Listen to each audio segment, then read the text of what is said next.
நம்ம காவிரி டெல்டாவை பொறுத்தவரை நிறைய எழுத்தாளர்கள் இருந்தாங்க. மண் சார்ந்த எழுத்து அப்படிங்கிறது நம்ம செந்திலனுடைய ஒரு அடிப்படை.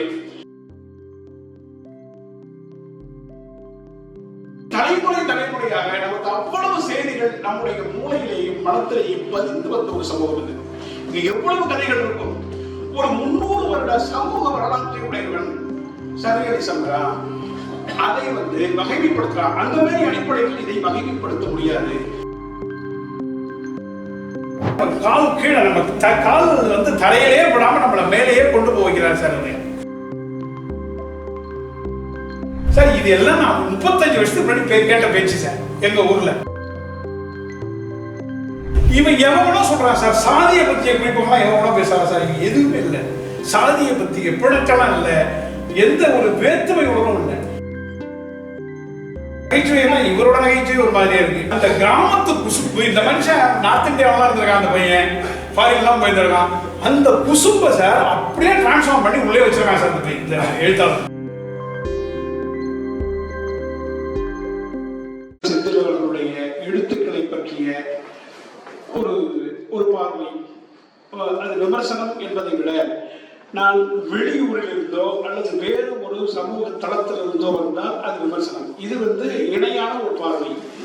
எங்கள் ஊர் பற்றி, என்னுடைய காவிரி கழிமுக பகுதியில் இருக்கிற நடந்து கொண்டிருக்கிற சமூக நிகழ்வுகள் பற்றி இங்கு இருக்கிற நான் எப்படி புரிந்து கொள்ளுகிறேன் அப்படிங்கிறத நாம பகிர்ந்துக்கிறோம்.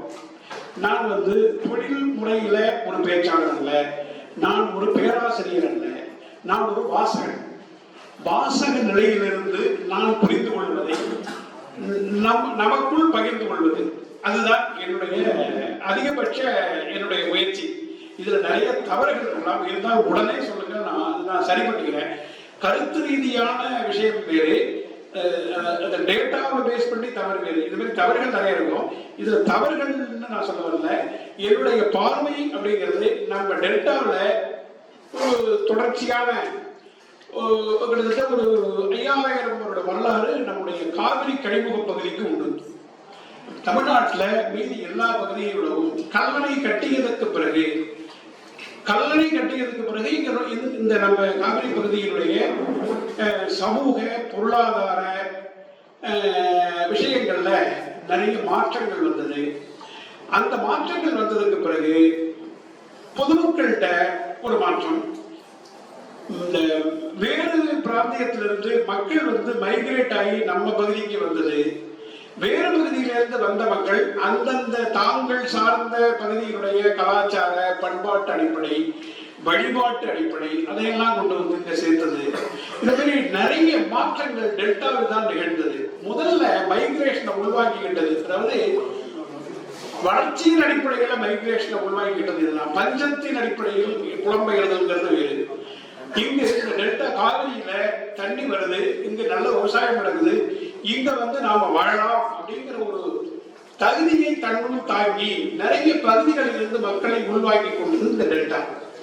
அப்படிப்பட்ட இந்த காவிரி கழிமுக பகுதியில் நிறைய மாற்றங்கள், அதாவது ஒரு 2000 வருஷத்துல நிறைய மாற்றங்களை உள்வாங்கி வந்த ஒரு பிரதேசம் இது.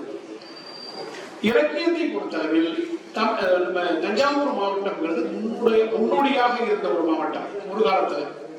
அது இலக்கியத்துடைய வகைமைகளை எடுத்துக்கொண்டால் அது வேறு விதமான இலக்கியமாக இருக்கலாம்.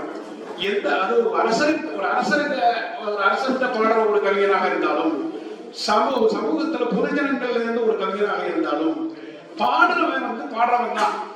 அந்த பாடுறவனை உற்பத்தி பண்ணது இந்த டெல்டா உற்பத்தி பண்ணியது. எழுத்தாளர்களையும் சரி, நிறைய துறைகள்ல முன்னோடியாக இருந்தவங்களையும் இந்த டெல்டா தான் தமிழகத்துக்கு நிறைய பேரை கொடுத்தது. அப்படிப்பட்ட ஒரு அடிப்படை உள்ள ஒரு மண் இந்த மண். அவ்வளவு வளங்களை இந்த காவிரி நமக்கு கொடுத்தது. அந்த காவிரி இன்று இருக்கிற நிலைமை வேறு, இப்பொழுது இருக்கிற நிலைமை வேறு. 1925 தான் மேட்டூர் டேமே கட்டுறான். ஒரு 100 வருஷ வரலாறு உடையதுதான் அந்த மேட்டூருடைய வரலாறு. வெறும் 100 வருஷம். ஒரு மிகப்பெரிய வரலாறுல 100 வருஷம்ங்கிறது ரொம்ப கம்மி. அந்த 100 வருஷத்துக்கு தான் நம்ம கணக்கு எடுத்துக்கிறோம். அந்த 100 வருஷத்துக்கு முன்னாடி மிகப்பெரிய வரலாறு படைக்கப்பட்டிருக்கு. நிறைய விதமான, அதாவது பிற்கால சோழர்கள் காலத்துக்கு அப்புறம் வேறு ஒரு விதமான வரலாறு இருந்தது. அதற்கு முன்னாடி இருந்த வரலாறு பொதுமக்களிடையே அதாவது பொதுஜனங்கள் இருக்குல்ல, வெகுமக்களிடமிருந்து எழுந்த வரலாறு இதுக்கு முன்னாடி. அதுக்கப்புறம் அரசர்கள் கையில இந்த பண்பாட்டு மாற்றங்கள்லாம் அவங்க கையில போகுது. அந்த மாதிரி ஒரு பிரதேசம். இதுல வந்து அலையாத்து செந்தில்கிறவரு நம்ம வேதாரண்யத்துக்கு பகுதியில அது தலைவராகும். நம்ம காவிரி டெல்டாவை பொறுத்தவரை நிறைய எழுத்தாளர்கள் இருந்தாங்க. மண் சார்ந்த எழுத்து அப்படிங்கிறது நம்ம செந்திலனுடைய ஒரு அடிப்படை. மண் சார்ந்த எழுத்துன்னு பார்த்தா நமக்கு வந்து ஒரு 50 வருஷம் வரலாறு, 60 வருஷம் வரலாறு இருக்கு. கொங்கு பகுதியில ஆசங்க சுந்தரம் நாகம்மாள் ஒரு நாவல் எழுதினார். அந்த நாகம்மாள் நாவல் தமிழில் வந்த முதல் குடியானவ பெண்ணினுடைய நாவல் அவர் கூப்பாராவில் வந்து ஒரு அறிமுகப்படுத்துறாரு. ஒரு குடியானவ பெண் அப்படி ஒரு குடியானவ பெண்ணை பத்தி ஒரு நாவல் பாத்திரமா அதை மாத்துறதுங்கிறது சண்முக சுந்தரம் பண்ணியிருந்தார். அந்த அந்த நாவலினுடைய அடிப்படை எங்க இருந்ததுன்னா, நிலம் சார்ந்த குடும்பத்துக்குள் பங்காளிகளுக்குள் நிலம் சார்ந்த ஒரு பிரச்சனை. அந்த பிரச்சனையில ஒரு பெண் எப்படி போராடி அந்த நிலத்தை வந்து அதை பெற்றுக்கொள்ள முயற்சி செய்கிறாங்கிறது அவர் எடுத்துக்கிட்ட ஒரு கதை கரு. அந்த நாவல்ல நிறைய, அதாவது அந்த பெண்ணை பற்றி ஊர் சொல்வது ஒரு விதமா இருக்கும். அந்த பெண் உள்மனது அந்த பெண்ணுடைய வாழ்முறை வேறு விதமா இருக்கும். இதை வந்து ரெண்டுத்துக்கும் எந்த சிக்கலுமே இல்லாமல் சண்முக சுந்தரம் அதை ஆவணப்படுத்துவார். ஒரு 50 வருடத்துக்கு முன்னாடி இந்த நாவல் அது கொங்கு பகுதியுடைய நாவல். அதுக்கு பிறகு அழகிரிசாமி எழுதினார். அவர் வந்து கரிசல் பிரதேசத்தை எழுதினார். கி ராஜநாராயணன் எழுதினார். இவங்க எல்லாம் கரிசல் வட்டத்துக்கு இருந்து வந்தவங்க. இவர் ராஜேந்திர சோழன் வந்து நடுநாட்டு பகுதி, நம்ம மயிலம் விழுப்புரம் பகுதியிலிருந்து நடுநாட்டு பகுதியில் எழுதினார். அதுக்கப்புறம் கண்மணி சுப்ரசேகரன் அங்க வந்தார். நம்ம தஞ்சாவூர்ல வந்து நம்ம அதெல்லாம் வந்து ஒரு குறிப்பா சொல்லத்தக்க அளவில் இருந்த ஒரு எழுத்தாளர்கள். தஞ்சாவூர் எடுத்துக்கிட்டா நம்ம திரும்ப தி ஜானகிராமன் தான் சொல்ல முடியும். தி ஜானகிராமனுடைய ஒரு எழுத்தை, அந்த எழுத்து வந்து வேலூர் பக்கத்துல உள்ள ஒரு குடும்பத்தினுடைய எழுத்துன்னு சொன்னா கூட நம்ம ஒத்துக்க முடியும். அது வந்து தஞ்சாவூர் மாவட்டத்தில் இருக்கிற அந்த ஊர் பெயர்களை மட்டும் எடுத்துட்டு நீங்க வந்து கன்னியாகுமரி மாவட்டத்திலேயோ அல்லது வந்து கோயம்புத்தூர் மாவட்டத்திலேயோ வேலூர் மாவட்டத்திலேயோ இருக்கிற 4 ஊர் பெயரை கொண்டு அந்த நாவலை படிச்சா அதுல எந்த வித்தியாசமும் தெரியாது. ஆனால் நாம் வந்து தி ஜானகிராமனை நம்ம தஞ்சாவூர் எடுத்து பெருமையாக கொண்டாட வேண்டியிருக்கு. அதுக்கு வந்து அதனுடைய நான் வந்து ஒரு அவரை இழிவுபடுத்தி சொல்லவில்லை. இந்த நிஜமா இந்த மண்ணோட சாரம் நிஜமான நிஜமா உண்மையிலேயே இந்த மக்களுடைய சாரத்தை அவர் கொண்டு வர முடியல. அவருடைய வாழ்நிலை, அவருடைய பிராட்டப் அந்த மாதிரி. அதுக்கப்புறம் சீயமுத்தரா எழுதினார். சீயமுத்து வந்து நம்ம வந்து எப்படி சொல்றோம்னா, அது வந்து ஒரு குறிப்பிட்ட சமூகத்தினுடைய பிரதிபலிப்பாக தான் அது வந்தது. அதாவது ஒரு குறிப்பிட்ட அவர் சார்ந்த குடும்பம், அவர் சார்ந்த உறவினர்கள், இவர்களை பத்தி அவர் எழுதிட்டு வந்தார். அவங்களும் இந்த சமூகத்தினுடைய பிரதிநிதி தான். ஆனா அவர் வந்து தன்னுடைய சாதி சார்ந்த அடையாளத்தை நிறுவுவதில் அவர் வந்து ரொம்ப பெருமையா இருப்பார். சீயமுத்து அதே மாதிரி இது மாதிரி நிறைய மண் சார்ந்த எழுத்துக்கள் இருந்தது. நம்ம ராஜேந்திர சோழன் எடுத்துக்கிட்டா அவர் சமூகத்தினுடைய பிரச்சனைகளை பத்தி தான் பேசிட்டு இருப்பார். கள்ளக்காதலை பத்தி எழுதிட்டு இருப்பார். அதாவது எதிர்மறை கருத்தை சொல்றோம் யாரும் எடுத்துக்காதீங்க. அதாவது இது வந்து ஒரு வடிவத்துக்கே வரல. இது ஒரு 50 வருட வரலாறு தான் நமக்கு இந்த மண் சார்ந்த எழுத்துக்கு. அது வந்து ஒரு வடிவத்தை கொண்டு வந்தவன் இந்த சின்ன பையன். அது அவ்வளவு மகிழ்ச்சியான ஒரு விஷயம். ஒரு 35 வயசுக்கு மண் சார்ந்த எழுத்துக்கு ஒரு வடிவத்தை கொடுக்க முடிந்திருக்கிறது. இந்த காவிரி டெல்டாவில் வாழ்ந்த மக்கள் அவர்கள் என்ன தொழில் செய்தாங்க, அவர்களுடைய கலாச்சார நடவடிக்கைகள் எப்படி இருந்தது, குடும்ப உறவுகள் எப்படி இருந்தது அப்படிங்கிறதையெல்லாம் ஒரு சின்ன பையனால நுணுக்கமாக புரிந்து கொள்ள முடிந்து அதை எழுத்துல வடிக்கிறதுங்கிறது பிரமிப்பா இருக்கு. எனக்கு ஆச்சரியமான விஷயம். அப்படிப்பட்ட ஒரு எழுத்தை அந்த அலையாத்து சென்று கை கொண்டிருக்கிறார். இது இதை எழுத்த படிக்க பிரமிப்பு வருகிறது. என்னென்னமோ ஆங்கில, அதாவது ஒரு திறனாய்வு அடிப்படையில் பார்த்தா, ஆங்கில திறனாய்வு அடிப்படையில் பார்த்தா இதை வந்து சரியலிஸ்டிக் நேச்சர்னு சொல்றாரு என் நண்பர். இது வந்து சரியலிஸ்டிக் நேச்சர்ங்கிறது அதையெல்லாம் தாண்டினது. இது வந்து ஒரு 5000 வருட சமூகம் சார். நம்ம சமூகம் ஒரு 5000 வருட வரலாறு நம்ம தமிழ் சமூகத்துக்கு இருக்கு. இதே மாதிரி எந்த சமூகத்துக்கும் இல்லை. எங்க அப்பா அவருடைய அனுபவத்தை மனசுல வாங்கியிருப்பார். எங்க அப்பாவுக்கு ஒரு செய்தி வந்திருக்கும், அவங்க தாத்தா ஒரு செய்தி சொல்லியிருப்பார். அந்த தாத்தாவுக்கு வாழ்வனுபவங்களுக்கும் அவங்க தாத்தா வந்து ஒரு செய்தி சொல்லியிருப்பார். இதே மாதிரி தலைமுறையாக நமக்கு அவ்வளவு செய்திகள் நம்முடைய மூளையிலேயும் மனத்திலேயும் பதிந்து வந்த ஒரு சமூகம் இது. இங்க எவ்வளவு கதைகள் இருக்கும். ஒரு 300 வருட சமூக வரலாற்றை உடையவன் சர்வேலி சம்பரா அதை வந்து வகைமைப்படுத்துறான். அந்த மாதிரி அடிப்படையில் இதை வகைமைப்படுத்த முடியாது. இது புதியதாக ஒரு வகைமை, அதாவது ஒரு கிளாசிபிகேஷனுக்குள்ள போக வேண்டிய ஒரு எழுத்து. நிஜத்துக்கும் இவர் வந்து ஒரு கற்பனைன்னு சொல்றதை விட வெளிவெளியாக வர்ற செய்திகளை திரட்டி தன்னுடைய காதுகளுக்கு புகுந்த செய்திகள் இதையெல்லாம் திரட்டி இந்த சமூகத்தினுடைய வரலாற்றை எழுத போறார். அற்புதமான ஒரு எழுத்து இது. இந்த முதல்ல மெய்யர்மை எடுத்துக்கிட்டோம்னா, மெய்யர்மை அப்படிங்கிற ஒரு மெய்யர்மைங்கிற அந்த ஒரு நாவல் எதை எழுதுறாருன்னு எனக்கு முதல் கட்ட வாசிப்போட புரியல சார். அவர் எதை சொல்ல வர்றார் அப்படின்னே புரியல நமக்கு. அந்த மாதிரி ஒரு எழுத்து.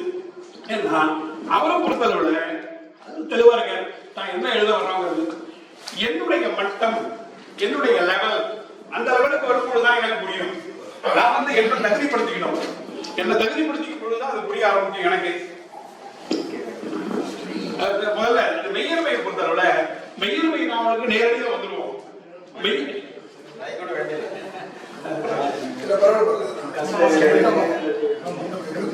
மெய்யர்மை நாவலை பொறுத்தளவுல நம்ம ஒரு சாதாரண கிராமம். அந்த கிராமம் எப்படி அந்த கிராமம் எப்படி உருவாகி இருக்குது, எந்த மாதிரி உருவாகி இருக்குது? சிவஞான தேவர், சந்தன கோனார், மருதைய வேளார், இந்த மூணு பேரை இன்ட்ரோடியூஸ் பண்றாரு. சிவஞான தேவர் யார்? சிவஞான தேவர் எப்படி நமக்கு அறிமுகமாகிறார்? அதே மாதிரி சந்தன கோனார் எப்படி அறிமுகமாகிறார்? மருதைய வேளார் எப்படி அறிமுகமாகிறார்? இவங்க எல்லாம் ஒரே ரூம்ல ஒரு இடத்துல அறிமுகமாகறாங்க. மூர்த்திங்கிறவருடைய அந்த மந்திரமூர்த்தியினுடைய இடத்துல. இந்த சிவஞானத்தேவருடைய பிரச்சனை என்னன்னா, குடும்பத்துக்கு பொதுவா இருக்கிற சொத்தை பங்கிட்டுக் கொள்வதில் ஒரு பிரச்சனை. அது பொது சொத்து, அந்த சொத்தை பங்கிட்டுக் கொள்ளணும், அதுல பிரச்சனை. சிவஞானத்தேவருக்கு வந்து பெண் பிள்ளைகள், அவருடைய தம்பி. பிரச்சனை என்னன்னா, அந்த தன்னுடைய மகளுக்கு பிறந்த ஒரு ஆண் குழந்தை ஆன்டிசம் நோயால் பாதிக்கப்படுறாங்க. இப்ப என்ன பண்றாரு, அந்த சொத்து எல்லாத்தையும் தனக்கே வேணும்னு ஒரு சகோதரர் கேட்கிறார். அதுக்கான முயற்சியில் இறங்குறார். அதை முறியடிக்கணும். அதுதான் சிவஞானத்தேவருடைய பிரச்சனை. இங்க 40 எழுதின ஆர்ஷகோஸ்தவத்துக்கும் சொத்து பிரச்சனை. 2025 ஒரு 70 வருஷத்துக்கு அப்புறம் சிவஞானத்தேவருக்கும் சொத்து பிரச்சனை. நம்முடைய அடிப்படை பிரச்சனை சொத்து சம்பந்தமான பிரச்சனை. இந்த சிவஞானத்தேவரோடு மருதைய வேளாருக்கு என்ன பிரச்சனைனா, பங்காளிகளுக்குள்ள பிரச்சனை. அவங்களுடைய கோழி குஞ்சு செத்து போயிடுது. அந்த கோழி குஞ்சியை சாகடிச்சது தன்னுடைய பங்காளியில் ஒருத்தவங்க அந்த அம்மா நினைக்கிறாங்க. இவங்க வந்து மருதைய வேளாறு ரொம்ப அழகா, அந்த வேளார் தேவர் இதெல்லாம் அவர் எழுதுறத பார்த்தா அவ்வளவு அழகா இருந்துச்சு சார். கிராமங்களை அப்படியே நேரா கொண்டாந்து கண்ணில் நிறுத்துறது. இந்த சாதி அடையாளம் அப்படின்னு நமக்குள்ளேயே ஒரு தாழ்வுணர்ச்சி உண்டு பண்ணி வச்சுட்டாங்க. அது வந்து ஒரு அடிப்படை. இந்த சாதி, இன்று இருக்கிற சாதி வேறு விதமாக மாறுவதற்கு பாய்ச்சலாக நடக்க முடியாது. இயல்பா சயின்டிபிக்கா தான் அடுத்த ஸ்டேஜுக்கு போக முடியும். ஆனா திடீர்னு ஒரு அரசாங்கம் இந்த சாதியே இல்லைன்னு அறிவிக்கிறது மூலமா களத்துல சாதி போயிடாது. அதை வந்து இந்த இளைஞர் புரிஞ்சிருக்காரு. அந்த சாதி அப்படிங்கிற அந்த பிரயோகம், அந்த சாதி பிரயோகம் பண்றதுல கையாளுவதில் அவர் கூச்சப்படாம தெளிவா சொல்றாரு. அது வேளாண், இந்த மருதைய வேளாண்ல ரொம்ப ஒரு அழகான ஒரு பாத்திரம் எனக்கு தெரிஞ்சு. அதாவது தாத்தா ராமையா வேளார், தகப்பன் முனியப்ப வேளார், அப்படியே வரிசையா வர்றாரு. பாத்திரங்கள் வந்து அவர் கரெக்டா ஒரு சட்டகத்துக்குள்ள கொண்டு வந்துடுறாரு. வெவ்வேறு அந்த சிறுகதை, இந்த நாவல் எல்லா இடத்துலையும் கரெக்டா வளர்ந்து கொடுத்துறாரு. நம்ம திரும்பி பார்க்கும் பொழுது அந்த ராமையா வேளார் அப்படியே மனசுலேயே பதிகிறது. அது எந்த ஒரு சிதைவுமே இல்லாம இதுல இந்த நாவல்ல பயன்படுத்துறது, அந்த சிறுகதையில பயன்படுத்துறது, இதெல்லாம் அழகா இருக்கு. அந்த வேளாண் பற்றிய குறிப்புகள் வரும் பொழுது ஆச்சரியமான நிறைய விஷயங்கள். அந்த தன்னுடைய அப்பா தாத்தா சொட்ட அந்த மண் குதிரைகளை பற்றிய அந்த வர்ணனை, இதெல்லாம் வந்து எனக்கு கொஞ்சம் முன்னணி பரிச்சயமானது. தமுக்காபுத்தர்னு ஒருத்தர் இருந்தார்.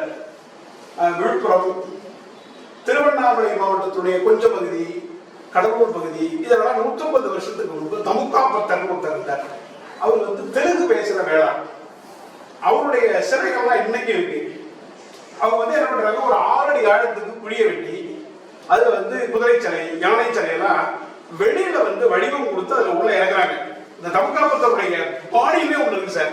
அந்த அந்த பகுதிகளில் அந்த நடுநாட்டு பகுதிகளில் அந்த குழியில இறக்கி அதை கீழே சுடுறாங்க. அதை சுட்டு எடுத்து அந்த கோயிலுக்கு கொண்டு போறாங்க. அந்த ஒவ்வொரு, அதாவது ஒரு குதிரையை சுட்டு எடுத்து ஒரு ஊருக்கு போகும்பொழுது வழியில வந்து சாப்பாட்டுக்கு அந்த குதிரையை இறக்கி வைக்கிறாங்க. தோளில் சுமந்துட்டு போறாங்க. இறக்கி வைக்கும் பொழுது சாப்பாடு அதுக்கு படையல் நேரம் வரும்பொழுது குதிரை கத்துதான். அப்படி சொல்ற அப்படி ஒரு செய்வழி கதை உண்டு. அந்த மாதிரி அந்த தமுக்காபுத்தருடைய பேரன் இருக்காரு, இப்ப இருக்காரு, அதாவது ஒரு பேராசிரியர் இருக்காரு. அவரோட சேர்ந்து அந்த அவருடைய அந்த தமுக்காபுத்தருடைய அந்த வழி தடம்லாம் சுத்திட்டு வந்தேன். அதெல்லாம் நான் சுத்திட்டு வந்தப்ப இந்த மருதைய வேளாளை பத்தி இவர் கொடுக்குற குறிப்பு எனக்கு ஆச்சரியமா இருக்கு. இவங்க எல்லாம் அவங்க தெலுங்கு பேசுற கும்மாரர்கள் சொல்லுவாங்க. அந்த அந்த வேளாண் சமூகத்துக்கு கும்மாரன் சமூகத்துக்கு இந்த தெலுங்கு பேசுறவங்க, நிறைய தெலுங்கு பேசுறவங்க இங்க உண்டு. அந்த வேளாண் சமூகத்துல தமிழ் மரபில் வந்த வேளாளர்கள் இருக்காங்கல்ல, அவங்களுடைய குதிரைகள் பற்றி நாமத்துசாமி எழுதுவார். இந்த நாமத்துசாமி எழுதும்பொழுது அந்த வேளாளர்கள், அதாவது குதிரைகளுடைய வடிவம், அந்த குதிரை உடைந்த குதிரைகள் கிடைக்கிறத பத்தி தான் எழுதுவார் நாமத்துசாமி. இதையெல்லாம் இவர் வந்து அந்த அந்த வேளாண் சமூகத்தினுடைய அந்த இதை எழுதும் பொழுது நிறைய இடங்கள்ல பரவி கிடக்கு. அந்த அந்த சமூகத்தினுடைய அந்த உருவம், அவங்க அந்த அந்த அவங்க தொழில் அவங்க வச்சிருக்கிற நேர்த்தி, அதையெல்லாம் அவ்வளவு அழகா அதுல எழுதுறாரு மதுரை வேளார். அதுக்கப்புறம் இந்த ரவி சுதான்னு 2 பேர் வந்தாங்க. அவங்க 2 பேர் 27 கோடி நகையை பறிகொடுத்தவர்கள். அந்த நகையை பறிகொடுத்து அவர் வந்து ஒரு மோட்டர் டாக்டர். அந்த ரவி, இந்த அம்மா ஒரு டிகிரி படிச்சுட்டு ஹவுஸ் ஒய்ஃப். இவங்களும் அந்த இடத்துக்கு வர்றாங்க. இவங்க 4 பேர் அந்த இடத்துல உட்காந்துருக்காங்க. சந்திரகோணர் அவருக்கு என்ன பிரச்சனை, அதுதான் இந்த மையமையுடைய மூலமை. சந்திரகோணருக்கு என்ன பிரச்சனை, சந்திரகோணருடைய எரும மாட்டை காணும், மீதி பேருக்கு காணும், மீதி பேருக்கு பிரச்சனை. சந்திரகோணருக்கு எருமை மாட்டை காணும் அப்படின்னு என்ன அர்த்தம்? எரும மாட்டை காணுங்கிறது இந்த நூல் மூலமா அவர் சொல்ல வருது. நம்மளுடைய உற்பத்தி சமூகத்தில் உற்பத்திக்கு மூலமாக இருக்கிற முக்கியமான விஷயங்களை சமூகம் இழந்துவிட்டது. அந்த சந்திரகோணர் தன்னுடைய உற்பத்தி மூலத்தை இழந்து விட்டார். இது தமிழ் சமூகத்துடைய பிரச்சனை. இதை எங்கேயோ தொலைச்சிட்டோம். இது எங்க கிடைக்க போகுதுன்னு தெரியல. நம் கையில் இல்லை. எல்லா உற்பத்தி மூலங்களும் அந்தந்த குடும்பங்கள் கையில் இருந்தன. ஆனால் இன்னைக்கு சந்திரகோணருடைய எருமை காணப்பட்டு சந்திரகோணரை பொறுத்தளவில் அவருடைய உற்பத்தி மூலங்கள் அவருடைய எருமை. உற்பத்தி உறவுகள் நம்ம வந்து மார்க்சியத்துல நம்ம சொல்ற விஷயங்கள்ல இவருக்கு தானா கிடைச்சது அவருடைய உற்பத்தி மூலத்தை. அந்த உற்பத்தி மூலத்தை எங்க போய் தேடுறார்? மூர்த்திகிட்ட போய் தேடுறார்.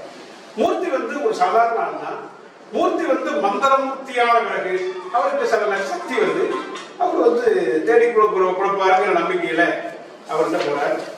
அந்த மந்திரமூர்த்தி தன்னுடைய அந்த வலிமை, தன்னுடைய அந்த மந்திர சக்தியினால் எதெல்லாம் ஒரு வெத்தலையில அந்த வெத்தலையில மை போட்டு எதையெல்லாம் அவர் காமிக்கிறார் அப்படிங்கிறது என்ன அர்த்தம்? அதுக்கு என்ன அர்த்தம்? அதுக்கு ஒரு அர்த்தம் ஒண்ணு இல்லை. இந்த சமூகம் நம்முடைய பிரச்சனைகளுக்கு எதையெல்லாம் காமிக்குது? மதங்களை காமிக்குது, ஒவ்வொரு மதத்தையும் காமிக்குது. சரியான தீர்வை யாரும் நமக்கு கொடுக்கல அப்படிங்கிறது தான் அந்த இது. மந்திரமூர்த்தியுடைய வெத்தலையில நாம காமிக்கிறது. அது என்ன சொல்றாரு? திரும்ப திரும்ப அவருக்கு இந்த வளவனாறு, அவர் சுத்தி இருக்கிற ஆறு, அதை ஒட்டி ஒரு வர்ணனை, அதை அப்படியே பிரம்மாண்டமாக்குறது. அப்படிதான் இவருடைய எழுத்து, செந்திலுடைய எழுத்து அப்படிதான் வருது. அதாவது ஒத்த எருமை நிற்கிது, ஒரு பெரிய மாட்டு கூட்டம் ஆத்த கிராஸ் பண்ணுது, வரி குதிரைகளும் அதோட கிராஸ் பண்ணுது ஒரு ஆத்த. அப்போ வந்து முதல்ல விரட்டுது. இது வந்து முதல் காட்சி. முதல் காட்சியில் அது ஒன்றும் இல்லை, நாம் எதிர்பார்க்குற நாம் காண வச்ச மாடு இல்லைன்னு அவர் சொல்கிறார். இந்த மாடு இல்லைன்னு சொல்கிறத அந்த தேவர் இருக்காரே, அவர் சிவஞான தேவர் அந்த இவர்கிட்ட நம்ம மாடுக்குள்ள நம்ம கோணார்ட்ட சொல்லும் பொழுது அவங்க 2 பேருக்குள்ள இருக்கிற அந்த உறவு முறை இருக்குல்ல, அப்படியே ரொம்ப நக்கல், அது இயல்பான நையாண்டி, எந்த ஒரு நெருடலான கட்டத்திலேயும் தன்னுடைய சுயத்தை இழக்காமல் அதை அப்படியே பிரசன்ட் பண்றாரு. அப்படி அழகா ஒன்றும் அந்த ஒவ்வொரு பாத்திரத்தையும் அவ்வளவு அழகா படிச்சிருக்கார். அந்த ஒவ்வொரு வர்ணனையிலையும் தன்னை அப்படியே கொண்டாந்து முன்னாடி நிறுத்துறார். செந்தில் அலையாந்து செந்தில் அந்த மாதிரி நிறுத்துறார். 2வது காட்சி, அதாவது இது முதல்ல முடிஞ்சு, ரெண்டாவது காட்சியில் என்ன பண்றாருன்னா, இயேசுநாதர் ஆடு மேய்க்கிற மாதிரி காமிக்கிறார். இயேசுநாதராச்சும் உன்னுடைய நீ இழந்ததை இயேசுநாதராவது மீட்டு கொடுப்பாராங்கிறது தான் நான் புரிஞ்சுக்கிட்டது. அடுத்த காட்சியில ஒரு இஸ்லாம் அதெல்லாம் சொல்லும் பொழுது அந்த இடங்களை வர்ணிக்கும் பொழுது இயேசுநாதர் இருக்கிற இடம், அந்த அல்லாஹ் இருக்கிற இடம், அவங்களுடைய அந்த ஜியாகிரபி, அந்த பூகோளத்தை அவர் வர்ணிக்கும் பொழுது அந்த எழுத்து ஒரு அற்புதமான எழுத்தாக இருக்கு சார். இது தமிழ்ல இது நான் படித்த வரையில் இது ஒரு அடுத்த கட்டத்துக்கு நகர்த்திட்டு போறதா தான் இருக்கப்படுது. இது ஒரு அடுத்த கட்டத்துக்கு நகர்த்திருக்காரு. இந்த மாடுகள் பத்தி ஒரு பேசுறதே அப்படிதான். மாடுகள் பத்தி தமிழ்ல இவ்வளவு ஒரு விரிவான பதிவுகள் கிடையாது. கீரா என்ன பண்ணுவார், மாடுகளை பத்தி பேசுவார். கீரா நாராயணன் எப்படி பேசுவார்னா, மாடு ஒரு குடும்பத்துக்கு எப்படி எந்த விதத்துல சப்போர்ட் பண்ணுங்கிறது தான் அவருடைய எண்ணமா இருக்கும். எனக்கு என் குடும்பத்துக்கு இந்த மாடு எனக்கு எப்படி சப்போர்ட் பண்ணணும் அப்படிங்கிற யோசனையில தான் இருக்கும். அந்த கோவலபுரம் கிராமத்துல அந்த மாடு, காட்டு மாடை நாட்டு மாடா அவங்க உருமாத்துவாங்க. ஒரு மாடு ஒரு குட்டையில விழுந்து கிடக்கும். குட்டையில விழுந்து கிடக்கிற மாட்டை அந்த ஊரெல்லாம் கூடி அந்த மாட்டை எடுப்பாங்க. எடுத்து மாட்டை மீட்டு அதை நாட்டு மாடா பயன்படுத்தணும்னு நினைச்சுக்கிட்டு, ஆஹா நமக்கு பிரமாதம், லட்சுமி வந்துட்டா, நம்ம குடும்பம் வளமாயிடும் அப்படின்னு அந்த மாட்டை கொண்டு வருவாங்க. கொண்டு வரும்போது அந்த மாடு சினையா இருக்கும். ஆஹா 2 கண்ணுடிடா பிரமாதம் போ அப்படிமா. அதாவது இந்த மாடை அவங்க பார்க்கிற பார்வை எப்படி ஒரு என்னன்னா, அதுக்கு காரணம் அவன் கரிசல். அவங்க நமக்கு இருக்கிற வளம் அவங்கள்ட்ட இல்லை. ரொம்ப கஷ்டமான சூழ்நிலை. 2 வருஷம் மழை இல்லைன்னா அவங்களுக்கு பஞ்சம் வந்துடும். அது கூட காரணமா இருக்கலாம். ஏன்னா எல்லாத்துலேயும் தன்னுடைய அதை சுயநலம்னு சொல்ல, இதுல இருந்து எனக்கு ஏதாச்சும் பிரயோஜனமா இருக்குமா அப்படின்னு யோசிக்கிறது. இது கீராட்ட அப்படிதான் அந்த மாட்டை இன்ட்ரோடியூஸ் பண்ணுவாரு. அதுக்கப்புறம் ஒரு மாட்டை அதே மாதிரி நாமுத்துசாமிகிட்ட மாடுகளை காட்சிப்படுத்துவார். அந்த மாடு தண்ணியில் நீந்துறது, அந்த மாடு வண்டியில பூட்டி ஓட்டுறது, ஒரு மாடு கூட்டமா வரும் பொழுது அதனுடைய காட்சி அது என்ன அழகா இருக்கு அப்படிங்கிறது, இந்த மாதிரி காட்சிப்படுத்தல் இருக்கும். அது மாதிரி இவர்கிட்ட ஒரு மாடுன்னா என்ன, ஒரு மாட்டோட வடிவம், அது ஒரு மாட்டை பற்றிய வர்ணனை அப்படிங்கிறத தாண்டி அந்த மாடு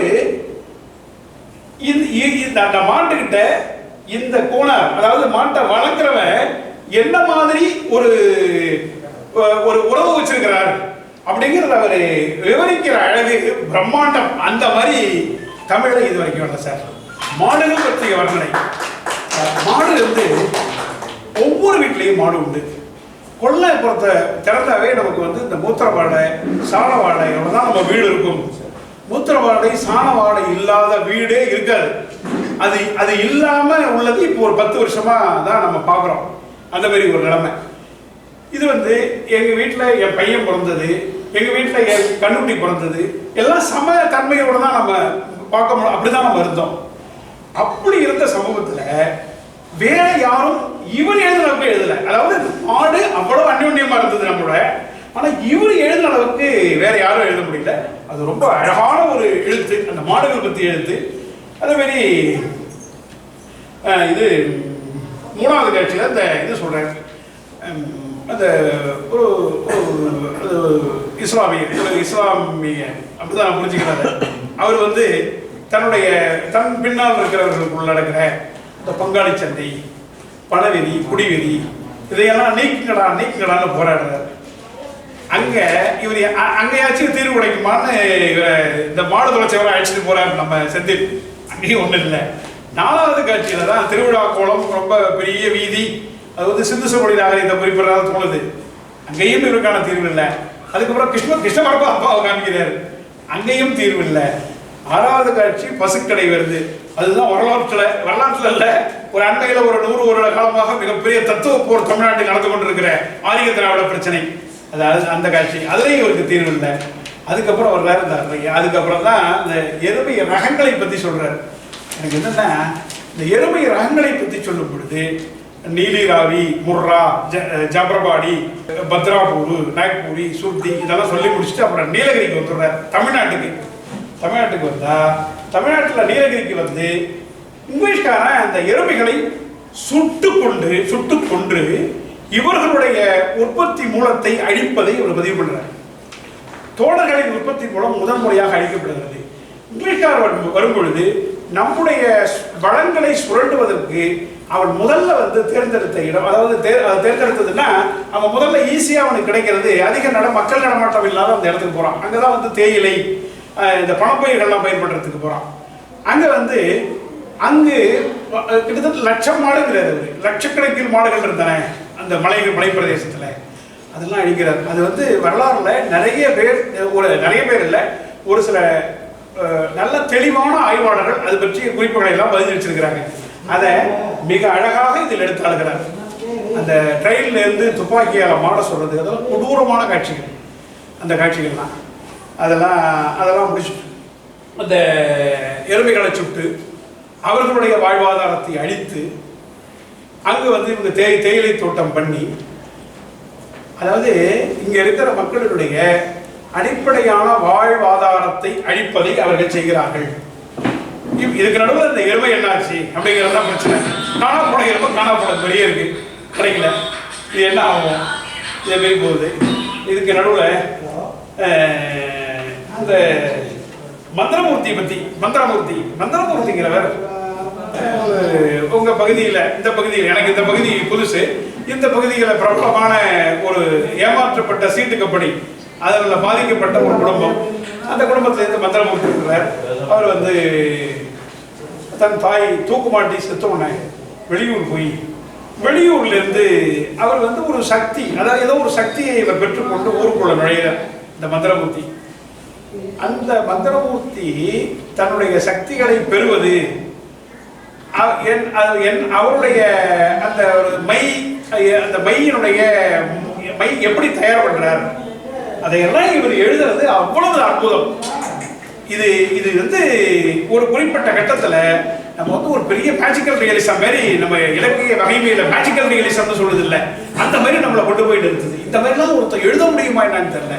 ஏன்னா சுத்தமாகவே நம்ம கால் கீழே, நம்ம கால் வந்து தரையிலே படாமல் நம்மளை மேலேயே கொண்டு போகிறார் சார் அவர். இது எப்படி முடியுதுன்னு தெரியல. இந்த மை தயார் பண்றது, இதுல ஒரு தாவரத்தினுடைய பருவம் இருக்குல்ல, பருவம், அது 7 இலை வந்தோம்னா எடு, இதெல்லாம் சொல்லுவாங்க. இதெல்லாம் வந்து இதெல்லாம் வழி வழியா செவி வழியான செய்திகளாக தான் வந்து நம்ம அடுத்த தலைமுறைக்கு வந்துகிட்டு இருந்தது. இப்ப செவி வழியா வர்றதே நின்று போச்சு. இதெல்லாம் எங்க இருந்து இந்த சின்ன பொடியன் கண்டுபிடிச்சாலே தெரியல. அவ்வளவு தரவா, அவ்வளவு தெளிவா, என்ன ஒரு மெச்சூரிட்டி. எந்த இடத்துலையும் அந்த நுணுக்கமான விஷயங்களை கைவிடவே இல்லை சார். எல்லா இடத்துலையும் எந்தெந்த இடத்துல எது தேவையோ பொருத்தமா எடுத்திருக்காரு. இந்த மை தயார் பண்றதை பத்தி அவர் எழுதுறதை படிச்சு பார்த்தா நமக்கு அப்படியே பயமா இருக்கு, பீதி ஆக்குறாரு அந்த மாதிரி இருக்கு. அது மாதிரி அதுக்கப்புறம் இது முடிஞ்சுது. அதுக்கப்புறம் வந்து இந்த காளித்தாய் பிரசன்னம்னு 2வது அத்தியாயம் வருது. அந்த காளித்தாய் பிரசன்னத்தில் அதாவது மாயாண்டி, சுடல மாயாண்டி, 21 மாடம்மா, 61 சேனை, நிறைய இந்த நம்மள்கிட்ட பழக்கத்திலிருந்து வெளியேறிய நிறைய தத்துவ விசாரங்கள், அது ஒரு கிட்டத்தட்ட ஒரு 50 வருஷத்துக்கு முன்னாடி நிறைய புழக்கத்தில் இருந்த நிறைய மனிதர்கள் பேசிக்கிட்டு இருந்த அந்த விஷயங்களை எல்லாம் இதில் கொண்டு வந்து அவரால் எழுத முடியுது. அவர் அதில் கொண்டு எழுதியிருக்கார். இதுக்கு வந்து ரொம்ப தன்னுடைய உழைப்பை செலவு பண்ணியிருக்கணும். அப்படியெல்லாம் செலவு பண்ணாதான் இது நடக்கும். இதில் உறையூர் திருச்சி சண்டை வருது. பாண்டியர்கள் பிற்கால சோழர்களை அந்த துவம்சம் பண்ணது, இந்த பிற்கால சோழர்களை அடித்துடைத்தது இருக்குல்ல, அதுல அதை எழுதும் பொழுது குரூரமான நிறைய விஷயங்களை ரொம்ப சாதாரணமா எழுதாரு. அதாவது அதுங்க ஆடின ஆட்டத்தை விட இவர் ரொம்ப ஆட்டம். வில்லு தச்சு செத்த பணத்தை திங்கிறத விட எதுக்கு ஒருத்தன் வெட்டிக்கிட்டு செத்த பணத்தை சாப்பிடு அப்படின்னு அவங்க பேசுறாங்க. அது எதுக்கு 2 பேர் நிற்கும் பொழுது 2 பேருக்கும் கோபம் தலைக்கேறி இருக்கும், ரத்த ஓட்டம் ரொம்ப அதிகமாக இருக்கும், 2 பேரும் ரொம்ப வன்மமாக இருப்பாங்க. இது எல்லாம் கூடி அந்த அந்த அவனுடைய சதை இருக்குது இல்ல, அது வேற ஒரு கெமிக்கல் சேஞ்சுக்கு ஆகிருக்கும்ல. அது இதெல்லாம் என்ன சார் சிந்தனை? எனக்கு பயமா இருக்கு எனக்கு இந்த எழுத்து. எதுக்கு ஒருத்தன் ஒரு வில்ல துப்பாக்கியில சொல்றோம், அவன் அப்பாவி, அவன் சாதாரணமாக தான் இருப்பான். ஆனால் நேருக்கு நேர் 2 பேர் சண்டை போடும் பொழுது 2 பேருடைய உடல்லையும் ஒரு பெரிய ரசாயன மாற்றம் நிகழ்து இல்லை. அது இந்த பிணங்களுக்கு, இந்த பிசாசுகளுக்கு வேறு ஒரு டேஸ்ட்டை கொடுக்கலாம். இது என்ன எழுத்து? இந்த மாதிரி எல்லாம் எழுத முடியுமானே தெரியல. நமக்கு இந்த டோனி ஹாரிசன் மாதிரி சில மேலை நாட்டு எழுத்தாளர்கள்லாம் இருக்காங்க. அதாவது இந்த மாயாஜாலத்தை எழுதுறது, இந்த மாதிரி எல்லாம் இருக்காங்க. எனக்கு தமிழ்ல இந்த மாதிரி இதில் இருக்கிற எழுத்து மாதிரி வேற எந்த மொழியிலையும் இருக்கிறதா தெரியல. அவ்வளவு அழகான அந்த குரூரத்தை எழுத்தில் கொண்டு வருது. என்ன அவர் சொல்ல நினைச்சாரோ அதை அவர் எழுத்துல கொண்டு வர்றதுக்கு அவருக்கு மொழி தடையே இல்லை, எந்த தடையுமே இல்லாம மொழி விழுது. இது ஒரு பிரம்மாண்டம். அதுமாரி இந்த முழுக்க அந்த பூசாரிகளுடைய அந்த பாடல்களை அவர் எடுத்தாண்டிருக்கிற விதம் இருக்குல்ல, இதெல்லாம் பொருத்தமான இடத்துல அந்த சுச்சுவேஷன்ல சரியான இடத்த ஒரு ஹைப் வர்றது மாதிரியே கொண்டு வந்து வைக்கிறார் அந்த பாட்டை. அதுக்கப்புறம் கடைசியா இந்த எருமை குறிப்பிட்ட இடத்துல கிடைச்சிருது, அந்த இடத்துல கிடைச்சிருது. இதுல அவர் சொல்ல வர்றது திரும்ப திரும்ப என்னன்னா, தேடல். நம்முடைய சமூகம் தன்னுடைய உற்பத்தி மூலத்தை இழந்து விட்டது. நம்மிடமிருந்து கார்பரேட்டுகள் எல்லாத்தையும் பறித்து விட்டார், எல்லாத்தையும் பறிச்சுட்டு போயிட்டான். நம்முடைய உற்பத்தி மூலம் நம்மிடம் இல்லை. நான் சாப்பிட்றது, இன்னைக்கு சாப்பிட போறது, இதையெல்லாம் எவ்வளவு தீர்மானிக்கிறான் அப்படிங்கிறது தான் அடிநாதமாக இதில் இருப்பதா நான் நினைக்கிறேன். இந்த நாவலை பொறுத்தளவுல இந்த அதை மீட்டெடுக்கணும். அதை மீட்டெடுக்க வேண்டியது நம்முடைய கடமை தானே, பொதுஜனங்களுடைய கடமை. இல்லை பொதுஜனம் தானே எல்லாத்தையும் பார்க்கணும். ஒருத்தர் சொல்லுவார், 47 இந்தியா சுதந்திரம் வாங்கினப்ப காந்தி இருந்தார். காந்தி ஒரு ராம பக்தர். அவர் ஒரு சனாதனவாதிகளிடம், அதாவது RSS எல்லாம் இருந்தது, இவங்க ஏதோ சனாதனவாதிகளிடம் காந்தி சுதந்திரத்தை கொடுத்துட போறார் அப்படின்னு ஒரு விவாதம் நடந்தது. அப்படி பண்ணல. அந்த காலகட்டத்தில் இந்தியாவில் சில பெரும் முதலாளிகள், ஒரு பெரும் முதலாளி சமூகம் உருவாகி வந்தது. சமூக அளவில் அவர்கிட்ட தான் காந்தி கொடுக்க போறாருனாங்க, அவர்கிட்டையும் கொடுக்கல. அப்புறம் பழைய சமஸ்தானங்கள் இருந்தது இல்லை, அந்த பழைய சமஸ்தானங்களிடமே அவங்கள்ட்ட திருப்பி காந்தி ஒப்படைக்க போறார் அப்படின்னு சொல்லிட்டு இருந்தாங்க, அவங்கள்ட்ட கொடுக்கல. ரொம்ப தெளிவா இங்க இருக்கிற ஒரு 40 கோடி மக்கள், ஒரு 40 கோடி இருக்கும். இந்த 40 கோடி மக்கள் தேர்ந்தெடுத்த ஒரு அரசாங்கம் வர்ற மாதிரி ஒரு ஜனநாயக அமைப்பு அது உருவாகிறது காந்தி வழிவகுத்தார். அது ஒரு பெரிய விஷயம். அது உலகத்துல நிறைய நாடுகள்ல நடக்கல. அதுக்கப்புறம் அந்த நாடுகள்ல தான் அது நடந்தது. ஆரம்பத்தில் அந்த மாதிரிலாம் இல்லை, இந்தியா தான் அதுக்கு வழிகாட்டியா இருந்தார். காந்தி அந்த மாதிரி ஒரு அரசியல் ரீதியான அமைப்பு வர்றதுக்கு காரணமா இருந்தார். அந்த மிகப்பெரிய ஒரு பொதுஜனங்களுக்கு, பொதுமக்களுக்கு சாதகமான ஒரு கட்டமைப்பை இந்த பொதுமக்களை சீரழிக்கிற மாதிரி இன்னைக்கு இருக்குங்கிறது தான் பிரச்சனை. அதை எப்பேற்பட்ட ஒரு அமைப்பு அது. அந்த அமைப்பை நாமளே கரெக்ட் ஆகிறோம், நாமளே வீணாடிக்கிறோம், இந்த மக்களே வீணடிச்சிருவாங்களோ அப்படின்னு ஒருத்தர் எழுதுறாரு. எப்ப, அதாவது 55-60 அந்த மாதிரி. அதனால நம்மள்கிட்ட இருக்கிற இந்த விஷயத்தை நாம் சரி பண்ணணும் அப்படிங்கிறத இதுல சொல்றாரு. இது நல்லா மணிக்கணக்காக பேசலாம். இது அவ்வளவு செய்திகள் இதுல இருக்கு. ஒவ்வொரு சொல்லுக்கும் அவ்வளவு வீரியமான அர்த்தங்களை இதில் குறைச்சி கொண்டு போகிறார். அப்புறம் வந்து இதில் என்ன பொறுத்தவரை கோட்டவத்தை பொறுத்தவரை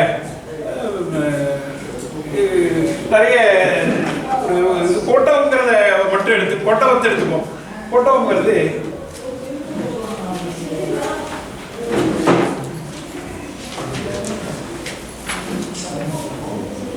கோட்டவங்கிறது கோவிந்த கோனார்ங்கிறவர் ஒரு 88 வயது மனிதர். அந்த மனிதனுடைய இறப்புன்னா அவருடைய நம்ம எங்கேருந்து வரோம்னா ஒரு 6 மணி நேரம் அல்லது 8 மணி நேரம் கோவிந்த கோனாரோட வாழணும். ஒரு 8 மணி நேரம் வாழணும். கோவிந்த கோனார் வீட்டிலேருந்து கிளம்பி கடைக்கு போகிறார். அங்கே கடையில் வந்து யமன் வர்றார் போகிறார். இதுதான் கதை. இதில் என்ன சிக்கல்னா, இதில் என்ன ஒரு இதுன்னா, அவர் கோவிந்த கோனார் அந்த கடைசி நாள் உட்காந்துட்டு அவருடைய சிந்தனைகளில் தன்னுடைய வாழ்க்கையை அப்படியே அசை போடுறார். அவ்வளவு செய்திகள் அதில் அந்த கோவிந்த கோனார் அந்த இதில் கோட்டவத்தில்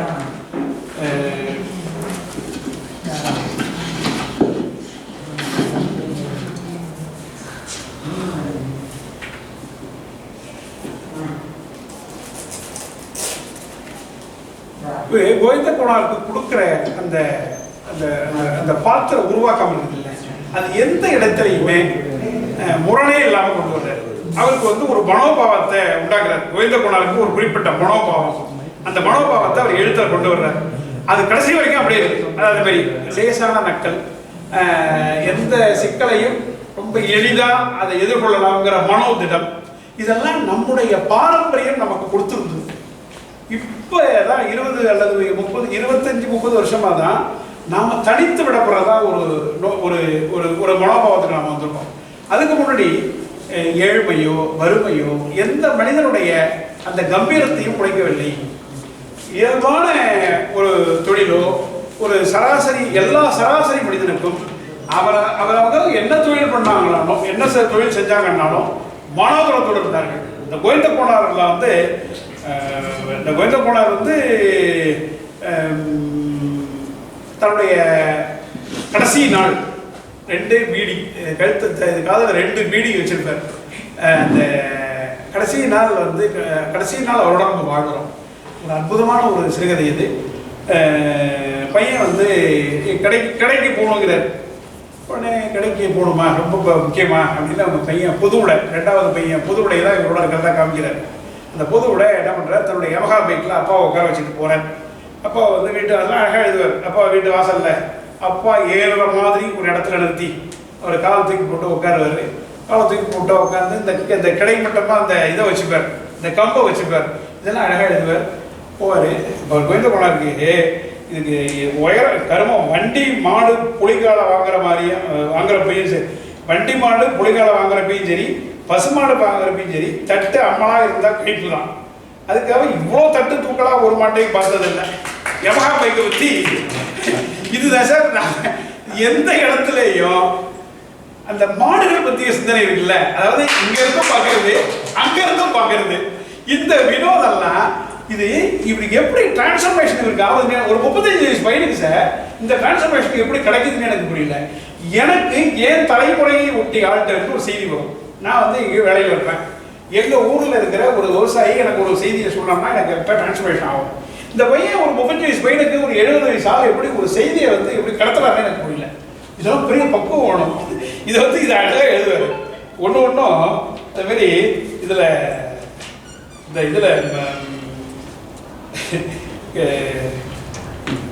மாட்டோட ஒவ்வொரு அசைவும் கோனாருக்கு அத்துப்படியாகி போனதுன்னு எழுதுவார். மாட்டு பின்னாடி நடந்து மாட்டு வாசத்திலையும் சாணி வாசத்திலையும் முதல் 10 வருஷம் ஒன்னதே தெரியல. ஒரு 10 வருஷ காலம் அவர் மாட்டு பின்னாடியே அலைகிறார். மாடு பிடிபடுது.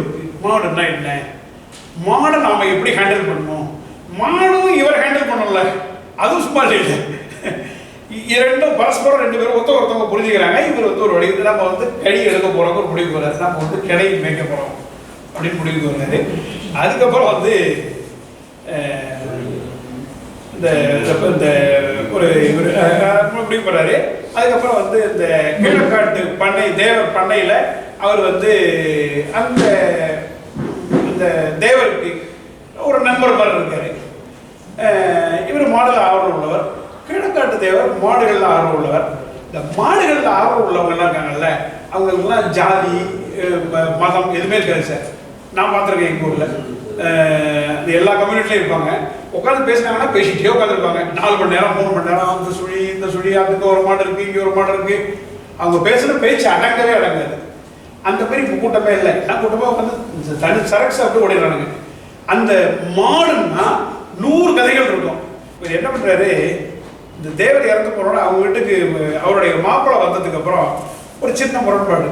அந்த முரண்பாட்டில் அந்த வீரையன் நம்ம வீரையாங்கிறவர் மணியக்காரர் இருக்கும். இவர் மணியக்காரர் ஏதோ இவரை பற்றி தப்பாக போட்டு விட அதை இவர் வந்து ஒரு இடத்துல மாடு கடை போட பண்ணையில் கடை போட சொன்னாங்கன்னு அந்த வீரையா வந்து சொல்கிறாரு. இல்லை நான் இங்கே போட்டுட்டு இருக்கப்பா, நாளைக்கு வர்றப்பான்னு சொன்னதை அவர் திருச்சி சொல்கிறாரு.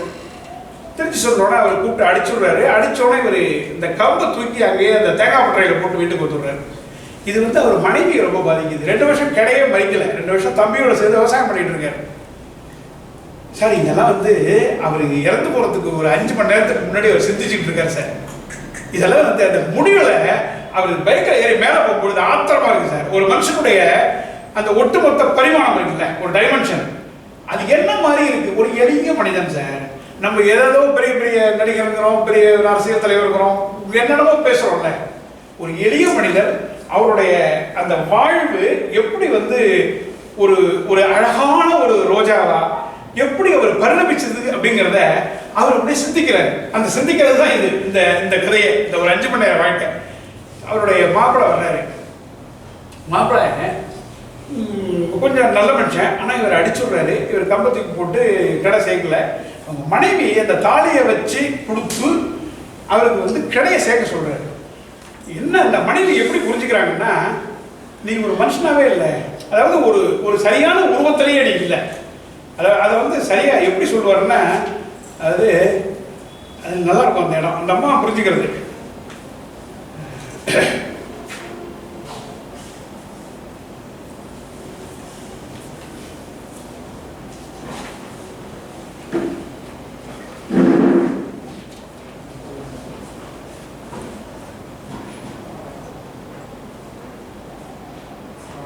அவங்க வந்து இதை போய் ஒரு கடையை சேர்த்து திரும்ப கடையை சேர்க்கிறார்.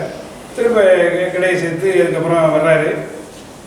அந்த கடையை சேர்க்க போகிறப்ப இந்த கடையை திரும்ப சேர்க்கறதுன்னா என்ன, அதாவது ஒரு ஒரு காளையை வாங்கி முதல்ல வச்சுக்கிறது. அந்த காளையை வாங்கி வைக்கிறதுக்கு இவர் வெளியில் ஊராக போய் மாடை போய் பார்க்குறாங்க. அதெல்லாம் சொல்கிறாரு அழகா. கும்பளச்சேரி, தலக்காடு, கொர்க்கை, ஆய்மூர், அவரிக்காடு, தலைஞாயிறு, கரிகாப்பட்டம்னு கும்பளச்சேரி வகமாட்டோட தாய் கிராமம் முழுக்க திரிஞ்சு அதை சுற்றியும் 10-15 ஊர் தரவு ஆளுவோட இல்லைனாலும் நேரில் போய் 2 பேரும் விசாரித்து ஊராக அலைஞ்சாச்சு, நாயாக அலைஞ்சாச்சு அப்படின்னு சொல்லிட்டு நெத்தி போட்டு, வெடிவாள், வெங்கொழுப்பு, தாடியில் இரசப்புள்ளி, நடுவட்டி ரேகன்னு எல்லா அடையாள பொறுப்பு இருந்தாலும் தட்டில் பலம் இருக்காது. இல்லைன்னா தட்டு அம்மலாக இருக்கும். அதுவும் இருந்தால் அடுத்து விதை கருப்பாக இருக்கும். விதை கருப்பாக இருந்தால் தார முடி வெள்ளையாக இருக்கணும். சார் இது எல்லாம் நான் 35 வருஷத்துக்கு முன்னாடி கேட்ட பேச்சு சார். எங்கள் ஊரில் ஒரு 4 பேர் இருக்காங்க. எங்கள் அப்பாவிலேருந்து உண்டு. எங்கள் அப்பா, எங்கள் நண்பர், அது ஒரு கூட்டம். அதில் வந்து எளிய மனிதர்கள் இருப்பாங்க அந்த கூட்டத்தில். இவங்க வெளியில் மாடு பார்க்க போகிறப்ப அப்படியே கும்பலாக சைக்கிளில் போவாங்க. இது வந்து அது ஒரு விதமான ஒரு வாழ்க்கை வாழ்ந்தவங்க. அதுவே தார கருப்பாக இருந்து விதை வெள்ளையாக இருந்தால் கழிப்பு. சந்தில் மறை இருந்தால் கூட ஏற்றுக்கலாம், பார்க்க நல்லா இருக்கும். ஆனால் நடுப்புள்ளு வளையக்கூடாது. அதோட முக்கியமாக காலைக்கு நீர்ச்சுழி இருக்கக்கூடாது. நீர்த்தாரைக்கு நேராக மேலே நடுமுதுகு விரலை நிறுத்தினா அங்கே ஒரு சுழி கிடக்கணும். அதான் கணக்கு. அப்படி இருந்தால் அதை பிள்ளையார் சுழிப்பாங்க. அதே முன்னணி இல்லாமல் தாரைக்கு பின்ன தட்டுப்பக்கம் கிடந்தால் பின்னஞ்சுழிப்பாங்க. சார் அது பாட்டு நீண்டுக்கிட்டே போகுது. இது நான் ரொம்ப படிக்க வேண்டாம்னு நினைக்கிறேன். அதாவது அவரை வந்து அவருக்கு அது எதையெல்லாம் புரிஞ்சிருக்காரு அப்படிங்கிறத அப்படியே அசைப்படுறாரு. இந்த மாடுகள் பற்றி அந்த அறிவுன்னு சொன்னல, மாடுகள் பற்றி அறிவு. மாடுங்கிறது நம்ம வீட்டோட உள்ளது. அதை பற்றி இவ்வளவு அறிவை டெல்டாவில் இருக்கிற ஒரு சாமானியன் சேர்த்து வச்சிருக்கிறான். இது மீதி எந்த ஏரியாவிலையும் அப்படி இல்லை. மீதி ஏரியாவில்னா மாடு நமக்கு பால் கொடுக்கறது, பாலை விற்றா பணம் வரும். இந்த மாடு நல்லா இருக்கணும்னா என்ன வைத்தியம் பண்ணணும், அந்த மாட்டு வைத்தியம் என்ன, இப்படிதான் இருக்குது. இங்கே தான் ஒன்றுத்துக்கும் 100 விளக்கங்களோட ஒன்னொன்றுத்துக்குமான விளக்கத்தோட முடிஞ்சிருக்கான் இந்த நம்ம டெல்டாவில். அதை வந்து இந்த பையன் அழகாக பதிவு பண்ணிட்டார். அந்த அந்த காலப்படுத்துறதுதான் அந்த அந்த அம்மா வேதாம்பாள் வந்து அந்த வீட்டு வாசலில் அந்த காளை வாங்கி கட்டியிருக்காரு. அதை வந்து பார்த்துட்டு அவங்க வீட்டுக்கு வாசலில் சாணம் தெளித்து போட வர்றவங்க இந்த கையில் இருக்கிற வார்வோலை போட்டுட்டு இப்படி எடுத்துக்கிறாங்க. அதை என்ன சொல்கிறேன், அந்த அந்த யாருக்கும் இல்லை, யாரும் இல்லை அந்த இடத்துல. அவங்க அந்த ஜட்ஜ்மெண்ட் அவங்க தான், யாருக்கும் அவங்க சர்டிஃபிகேட் பண்ணல. அந்த மாட்டோட அழகு அவங்களுக்கு, அவங்க தாலியை வச்சு அடகு வச்சு கொடுத்தது இல்லது. அது வந்து ஒரு உருவமா நிற்குது. அந்த காளை ஒரு பெரிய கூட்டத்தை உருவாக்க போகுது இல்லை, ஒரு பெரிய சமுத்திரத்தை உருவாக்க போகுது. இது பின்னாடி வருவதில்லை. உங்க பட்டுக்கோட்டைக்கு எங்கேயோ போறப்ப அந்த ஒரு இந்த வடிவத்தோட அந்த அரசியலை நெத்தி, அந்த குட்டை கழிச்சு, அதாவது தலை, அந்த வடிவத்தோட ஒரு மாடு உழுதுகிட்டு இருக்கும்.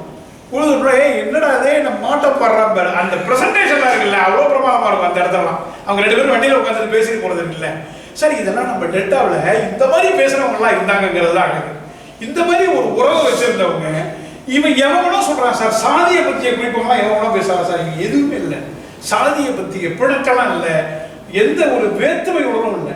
இதெல்லாம் வந்து அந்த ரொக்கத்தில் இன்னும் கொடூரமாக எழுதுவார். நம்மலாம் இன்னும் பார்க்க முடியாது, 1 மணி நேரத்துக்கு மேலே ஆயிடுவது. அந்த ரொக்கத்தில் அவ்வளோ அழகாக எழுதுவார். இதில் இவர் போவார், அந்த மாடு நிற்கவங்க, அந்த மாடு உழுதுட்டு இருக்கிற மாடை பார்த்தா அது 4, இது 6. ஆனால் 6க்கு சமமாக 4 பல்லு, 4 விழுந்து அது 6க்கு சமமாக அதை இழுத்துட்டு போகணும்னு எழுதுவார். அந்த மாரிலாம் பண்ணிட்டு இருப்பாரு. எல்லாம் முடியும் சார், இதெல்லாம் முடிஞ்சு அப்புறம் வந்து நடுவில் இன்னொன்று வரும். இல்லை, இவர் வந்து சின்ன வயசுலேயே நான் செத்துருப்பேன், என்னடா இப்போ இன்னும் வாழ்ந்துக்கிட்டு இருக்கேன், சும்மா உட்காந்துட்டு இருக்கும்போது யோசிக்கிறது தானே. அப்படி சொல்லும் பொழுது ஒரு இடத்த எழுதுவார். சின்ன வயசுல ஏன்பா, ஏன்னா பாம்பை மிதிச்சுட்டா சார். பாம்பை மிதிச்சது என்னவோ நல்லா நடுப்படத்தில் மிதிச்சாச்சு. பாம்பு காலை சுத்திட்டு இடுப்புல இருந்த சூரியை எடுத்து குதிகாலில் மிதிப்பட்டிருந்த பாம்பை தலையை அறுத்து பொத்தி தூர எரிச்சுட்டு மாட்டை போய் மறைச்சி கேட்காட்டா மடக்கி விட்டது நினைவு தான் சார். பாம்பு தலையில கால்பட்டுருச்சு. அதை வந்து சாதாரணமாக எறும்பு வந்தால் தட்டி விடுறது மாதிரி அவர் சொல்றாரு. இதில் அது எடுத்து சூரியக்கத்தி எடுத்து அந்த பாம்பை அப்படி அறுத்து, பாம்பை பார்த்தாவே நமக்கு வேற மாதிரியா இருக்கும். அவர் வந்து அந்த மாதிரி ஒரு வாழ்க்கைக்கு பழகி இருந்தாங்க. அதாவது அவங்களுடைய அந்த வாழ்முறை அந்த மாதிரி இருந்தது, அந்த மாதிரி இருந்தார். எல்லாம் முடிஞ்சு அதுக்கப்புறம் வந்து போனாறு ஆட்டுக்குட்டி கத்துதுன்னு ஒரு பாட்டு பாடுவார். அதில் ஒரு 10 நிமிஷத்தில் அவர் வரப்போறாரு யமன். அது அந்த சமயத்தில் பாடுறது. இந்த பாட்டை படிக்கும் பொழுது ஒன்றும் தெரியல. கொஞ்சம் நேரம் கழிச்சு அந்த அந்த எருவு மாடு அந்த வரப்பட நிற்கும். எருவு மாடு நிற்கணுன்னே இந்த பாட்டுக்கு அர்த்தம் புரிய ஆரம்பிச்சோம். போனாறு ஆட்டுக்குட்டி கத்து. அதுக்கப்புறம் தான் திரும்ப 2வது முறை படிக்கும் அந்த நிற்கிறதுனோட. அது இன்னொன்று, அது ஒரு நகைச்சுவைனா இவரோட நகைச்சுவை ஒரு மாதிரியா இருக்கு. இப்போ மாடு நிற்குது, மாடு நிற்கும் பொழுது யமன் வர்ற, யமன் எங்கேருந்து, யமன் வந்து யூரின் போயிட்டு எதிர்க்கிறான்னு எழுதுவார். இதெல்லாம் அந்த கிராமத்து குசும்பு. இந்த மனுஷன் நார்த் இந்தியாவெல்லாம் இருந்திருக்கான், அந்த பையன் ஃபாரின்லாம் போயிருந்திருக்கான். அந்த குசும்பை சார் அப்படியே டிரான்ஸ்ஃபார்ம் பண்ணி உள்ளே வச்சிருக்கான் சார் அந்த இந்த எழுத்தாளர். வேற விதமாக அறிமுகப்படுத்தலாமே. மாடு நிற்கிது, மாடு நிற்கிது, என்ன இங்கே எங்கேருந்து வந்தது இது, இந்த எருமை எங்கேருந்து வந்து சந்திரகோணார் எருமையா, சந்திரகோணார்னா அந்த சந்திரகோணார், அங்கே இருந்த சந்திரகோணார் தான். இது எங்கேருந்து வந்தது அப்படின்னு யோசிக்கும் பொழுது யமன் யூரின்லேருந்து எந்திரிக்கிறான். அந்த யமன் அப்புறம் திரும்ப கிட்ட வர்றார். யமனை பற்றி இவர் அழகாக வர்ணிப்பார். இந்த 2 பீடி இல்லை, ஒரு பீடி யமன்ட்ட கொடுத்து 10 வைக்க சொன்னார். 2 பீடி வச்சிருக்காரு. ஒவ்வொரு நாளும் பிடி வாங்கும் பொழுது இந்த பீடி கடைசி பிடியா இருக்கணும்னு நினைப்பாரு. சார் இதெல்லாம் சார், இதெல்லாம் நல்ல எழுத்து சார், எனக்கு வேற எதுவும் சொல்ல தெரியல சார். ஒவ்வொரு நாளும் பீடி வாங்க சார். சரியா அந்த கோயந்த போனாலும் இதுக்கு மேலே அப்சர்வ் பண்ண முடியுமா என்னன்னு தெரியல ஒரு எழுத்தாளனால. இவன் எந்த எழுத்தாளனும் பாத்திரங்களை வந்து புரிஞ்சுக்கிறது இருக்குல்ல, அது அவனுடைய என்னோட ஸ்டேட்டஸ் இருக்குல்ல, ஸ்டேட்டஸ்ன்னு என்ன புரியுது, என்னுடைய ஒரு கேரக்டர், என் கேரக்டர்ல இருந்து நான் புரிஞ்சுப்பேன். ஆனா இந்த அடையாளத்து செத்தில் அவருடைய கேரக்டர்ல இருந்து அந்த பாத்திரத்தை புரிஞ்சுக்கிறது. எல்லா பாத்திரத்துக்குமான அந்த விவரணை இருக்குல்ல, அது அவன் கேரக்டர்லேருந்து புரிஞ்சுக்கிறது. இது வந்து இந்த யமனை பற்றிய வர்ணனை எல்லாம் ரொம்ப அழகான வர்ணனை. அவர் அவர்கிட்ட நிறைய விவாதம் பண்றாரு. அவர்கிட்ட போய் கேட்கிறாரு, இதெல்லாம் உண்டா, கிடையெல்லாம் உண்டாங்கிறது. அவன் இந்த கிடையிலேயே வந்து இவங்க அப்பா வேலு போனார் பேர அவர் சொல்றாரு. வேலு போனார்லாம் கிடா பத்தினாரு ஏங்கிறாரு அந்த யமன். அவன் இவனுக்கு வேலை கிண்டல். இந்த வெறி அந்த அந்த ரெண்டு பேருக்குள்ள அந்த விவாதம் நடக்கும். வாப்பா உட்காருப்பா, இப்பதான் தசை புட்டு காட்டு, இப்பதான் எப்பட பார்த்தா கேட்பாரு, வாப்பா உட்காருப்பா, இப்பதான் தசை கண்டுபிடிச்சி ஆகும். நம்மளை கொண்டு போய் எருவு மாடு வந்தாச்சு. சரி, எருவு மாடு வந்துச்சு. அந்த இந்த பசு கூட்டம் ஒரு அளம்போது அப்படியே அமுங்குது. அதெல்லாம் இவனுக்கு அப்படியே ஒரு நிமிஷத்துல கடை வந்து ஒரு சலசலப்புக்குள்ளானது ஒரு நிமிஷத்துல அடங்காது. இல்லை, ஏதோ பிரச்சனை இருக்குன்னு முடிவு பண்ணிட்டாரு. புத்தி சார் எவ்வளவு புத்திசாலி, அவ்வளவு புத்திசாலியா அந்த அந்த கோணம் அப்படியே அடங்கினோட இவருக்கு ஏதோ ஒரு சந்தேகம் தான். வர்றான், எப்ப வர்றான், வாப்பா இப்பதான் அந்த நேரம் கிடைச்சது உனக்கு அப்படின்னு அந்த அந்த கான்வர்சேஷனை ரொம்ப அழகாக கொண்டு போறாரு. இது இப்படி மழை தண்ணியெல்லாம் எப்படி இருக்கு, விளைச்சல்லாம் எப்படி இருக்கு, கடையெல்லாம் எப்படி இருக்கு கேட்குறாரு. அவனுக்கு என்ன பதில் சொல்றது? இந்த மாதிரி ஒரு ஒரு ஒரு ஆளை அந்த எவ்வளோ பார்த்ததுல கூட இருக்கு.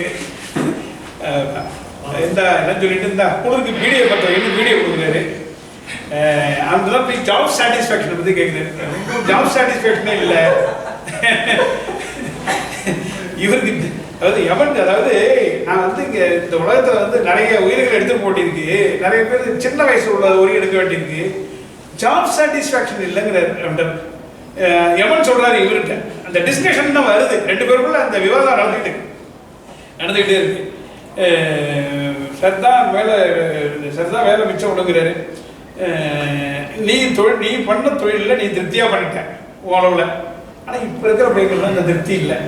இப்போ யாருக்கும் ஜாப் சாட்டிஸ்ஃபேக்ஷன் இல்லாமல் இருக்கு அப்படின்னு சொல்லி அந்த இது வந்து எல்லாம் முடிஞ்சு அந்த கடையை வந்து உங்க அப்பாவே அப்பான்னு சொல்லவர், இவர் செந்தில் படுத்துற பாடு இது. வேலு போனாலும் கிட வைக்கிறதா இவர் சேர்த்து விடுறாரு, அவங்க அப்பாவும் கிட வைக்கிறதா. அப்படி இருக்கு. இந்த மேலே வந்து மாடெல்லாம் ஒன்றும் இல்லைன்னா முப்புறான ஊரை கெடுக்கிற சாமி சரி தவத்தை சொல்லி கொடுத்துட்டு அவங்க குண்டியை எதில் வச்சு சிவலோகம் போனாலும் கேட்குறான் அப்படின்னு கேட்குறாரு. நான் வந்தா நான் கூப்பிடுங்கிற மாதிரி கேட்குறேன் அப்படிங்கிறது. இவர் எவன்கிட்ட பேசுறப்ப இவர் இங்கே என்ன மாதிரி வாழ்ந்தாரோ அதே மாதிரி பேசுறாரு. இவர் கடைசியாக என்ன ஆகுது, சரி வாப்பா சீக்கிரம் போகிறாரு. அந்த பையன் இறக்கி விட்டாலும் அந்த பெரிய வரப்பு, அந்த பெரிய வரப்புலேருந்தே திரும்ப அந்த யமகாவில் இறங்கினாங்கல்ல, அந்த பெரிய வரப்புலேருந்து போய் ஏறுறாரு. அது அந்த அந்த இடத்துல அதாவது அங்கே இறங்கி அங்கே ஏறுறது அது தனி சித்திரம். அதுதான் இதில் வருது. இதில் எல்லாத்தையும் போய் அவருடைய இரவு மாட்டில் ஏறி மேலே போகிறாரு. மேலே போகும்பொழுது அந்த பேர்ட்ஸ் வியூவில் பார்க்குறது அழகாக இருக்குது. அந்த இந்த கிழதாங்கி யாருன்னு சொல்கிறாரு. எனக்கு அந்த அந்த ப்ரொனன்சியேஷன் எனக்கு தெரியல, உங்கள் பிரதேசத்தாரு. இந்த கிழதாங்கி ஆற்று இழுப்பு தண்ணியில் தண்ணியோட தண்ணியாக இழுத்துட்டு போகிற மாதிரி தோணுது அப்படின்னு அவர் வந்து முடிக்கிறாரு. ரொம்ப நிறைவாக அது வந்து முடியுது அழகாக. அவருடைய அந்த அவர் வந்து இறப்புங்கிறது எப்படி முடியுதுன்னா யமனோட வாகனத்தில் ஏறி போகிறத அழகாக முடிக்கிறாரு. அப்புறம் கடைசியில் அனாவசியமாக 2 பேராகிராஃப் வருது அவர் இறந்து போனது ஒரு செய்தியாக. அது இல்லாமல் தான் இன்னும் அழகாக இருக்கும் என்னை பொறுத்தவரை. அந்த கடைசியாக ஒன்று நெஞ்சடியில் இன்னும் கலகலப்பு இருக்கு. அது அவருடைய நோக்கம் என்னன்னா பொதுவுடைய அவர் வந்து தன்னுடைய ஒரு தன் ஜீவிதத்தினுடைய வாரிசா உண்மையிலே நினைக்கிறார். அந்த பொதுவுடையும் புரிஞ்சுக்கிறார். அந்த பொதுவுடைக்கும் நம்ம இந்த இவருக்கு வெந்த போனாருக்கு உண்டான உறவு இருக்குல்ல, அது வந்து எந்த இடத்துலையும் சும்மா ரொம்ப 4-5 இடங்கள்ல தானே ஒரு கான்வர்சேஷனே வருது. அது அப்படியே நேர்த்தியாக இருக்கும். அந்த நேர்த்தியாக இருக்கிறத கடைசியாக அதை ஸ்மூத்தாக முடிக்கிறதுக்காக அதை ஃபினிஷ் பண்ணுறாருன்னு நினைக்கிறேன். அது நல்லா அழகாக முடிஞ்சிருக்கும். இந்த இதே மாதிரி அந்த இதுலையும் அப்படிதான்.